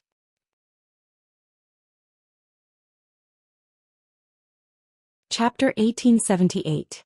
That's right. Qin Zhao smiled. His way of thinking was a bit extreme. Since he could raise a bunch of demons, why couldn't other people live peacefully with them? Plus, he'd accepted the demon blade service. After interacting with the blade, Qin Zhao understood. Be it demons or demons, they all had their own feelings and thoughts. They weren't cold killing machines. Their personalities were largely determined by their living or growing environment. How do I hide my aura? This is a method I developed myself. I call it heaven and man coexistence. It's to use a small world to hide your aura. Even when you're not moving, you can make your small world completely blend with the surroundings. Even the naked eye will have a visual deviation. How do I do it exactly? Qin Zhao asked. Have you tried to make your small world exchange spiritual qi with the outside world at an extremely fast speed? No. You can give it a try. Not everyone who has reached our realm can use this method because increasing the speed of the exchange of the spiritual energy of heaven and earth means that the pressure on the body will be greater. I've cultivated the spirit bash, so my body is stronger than ordinary spiritualists. You're an enhancer, so you'll definitely be able to do it. However, that old witch Blood Mary can't do it. Back then I taught her step by step, but she couldn't learn it. Zhang Tianyi paused, then added, it's like dropping a drop of oil into a basin of water. The oil will be very obvious in the basin, but if the whole basin of water is continuously stirred, then the oil will disappear from the field of vision. This is a visual deviation caused by physics. For military satellites which can detect high-energy reactions, it's also effective. Because the huge flow of spiritual energy of heaven and earth has disturbed an area, the military satellites can't detect you. That was the theory, but it wasn't easy to do. Qin Zhao found a region and tried this method. He started to speed up the exchange of spiritual qi. At first he didn't dare to speed up too much. But he realized that it was just as Zhang Tianyi said. Qin Zhao didn't feel too much pressure.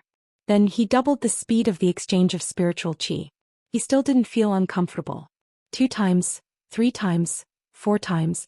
Qin Zhao didn't feel uncomfortable until he was more than 10 times faster. Old Zhang, how many times can you speed up? I can probably accelerate to about 5 times, Old Zhang said. Qin Zhao calculated in his mind. His strong body was indeed more advantageous. It was about 15 times the normal speed. Qin Zhao only felt a little uncomfortable. He didn't need to experience extreme speed. Because old Zhang's 5 times speed was enough. His energy was definitely higher than old Zhang's, but his speed was still enough. Qin Zhao was hiding in the sky. At the moment he was almost completely invisible. Of course, his invisibility wasn't complete. Actually, it was still visible to the naked eye. If the military satellites overhead happened to be watching him, he would still be discovered. But this possibility was even lower than the possibility of winning the lottery. How big is the Earth? Even if Qin Zhao waited for 100 years and gave the Americans a rough location, their military satellites might not be able to find him. Plus, Qin Zhao couldn't just stand there and wait. Even if there was a small probability that it would be discovered by the American military satellites, Qin Zhao could also change places, so Zhang Tiany's method basically solved Qin Zhao's problem. Oh, Qin Zhao, you have an alchemist under you, right? You can ask your subordinate to make a magic tool that can hide your aura. When you face a strong opponent, you need to unleash your full power, but your aura might expose your true strength and make the opponent wary. If you have this magic tool, even if you unleash your full power, your true strength won't be exposed. Then the opponent will be numb. Have you used this before? Qin Zhao asked. I used it a long time ago, but after I broke through to Shangqing, I didn't have the chance anymore. Almost everyone in the spiritual world knows me. I don't even need to unleash my full power. My enemy will be on guard. Zhang Tiany's tone was filled with disappointment. I don't know if my subordinate knows how to make it. It's not difficult, but the process is a bit complicated. If your subordinate says he doesn't know, he's definitely just brushing you off. You can teach him a lesson. Qin Zhao thought about it. With Ruan Faxi's personality, he would probably brush him off like Zhang Tiany said. After a night, Qin Zhao learned heaven and man coexistence. After that, he wasn't harassed by the American Air Force anymore. Seemed like this move was really good. But Qin Zhao also discovered a problem. When he used this move, it would cause the air to flow violently. It's like a super typhoon. Heaven and man coexistence couldn't be used at home. Of course, it could also be used as a wind elemental attack spell. But for people like Qin Zhao and Zhang Tiany, this attack spell was really useless. With their strength, this move was useless against enemies weaker than them or enemies of the same level as them. It was impossible to defeat a powerful enemy with just a storm.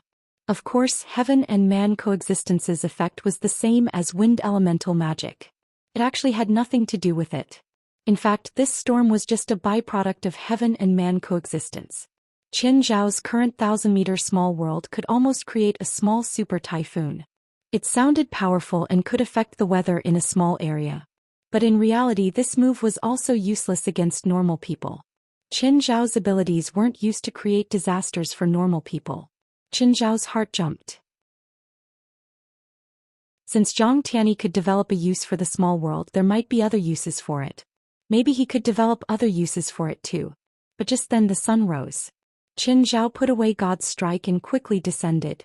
Because of the difference in altitude, he could see the sun in the sky, but it was still night down below. Because of the difference in altitude, he could see the sun in the sky, but it was still night down below. Using the remaining time, Qin Zhao moved around in the ocean for another hour. Only then did the sun rise. When Qin Zhao returned home, the underlings were already preparing breakfast. Seeing that Qin Zhao had returned, he immediately brought some prepared food to Qin Zhao. Chapter 1879. A while later, the family woke up one after another. Early in the morning, Portia came over. Portia, you're really early today. Qin Zhao glanced at Portia, who had rushed over. You didn't eat breakfast, right? Come and eat with us. Portia didn't stand on ceremony. She sat down and started eating. It wasn't her first time anyway. I don't think I told you to come so early yesterday. I'm here for breakfast. Everyone stared at Portia speechlessly. Portia was very calm. During the last interview, I maxed out my credit card to prepare the clothes for the interview. You don't have money on you? I only have enough money for gas, Portia said calmly. Do you want me to lend you some? Qin Zhao asked. No need. I plan to eat and drink at your place. I don't have any other expenses. Portia was determined not to borrow money from Qin Zhao. Otherwise, she wouldn't be able to pay back the money she owed.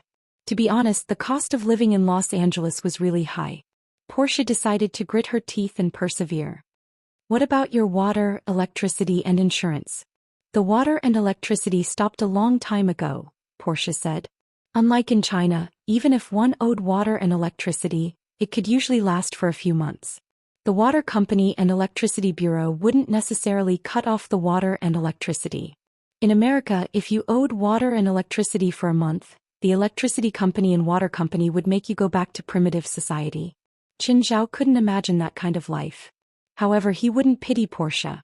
To put it bluntly, Portia was reaping what she had sown. It was obvious just by looking at her crazy spending when she was in Japan. Moreover, it wasn't the first time Portia maxed out her credit card for an audition. Qin Zhao never approved of pursuing dreams without caring about anything. To him, the prerequisite for pursuing dreams was to support oneself first. Portia, are you sure you don't want me to lend you money? Boss, you sound like a demon. I won't lend you money again.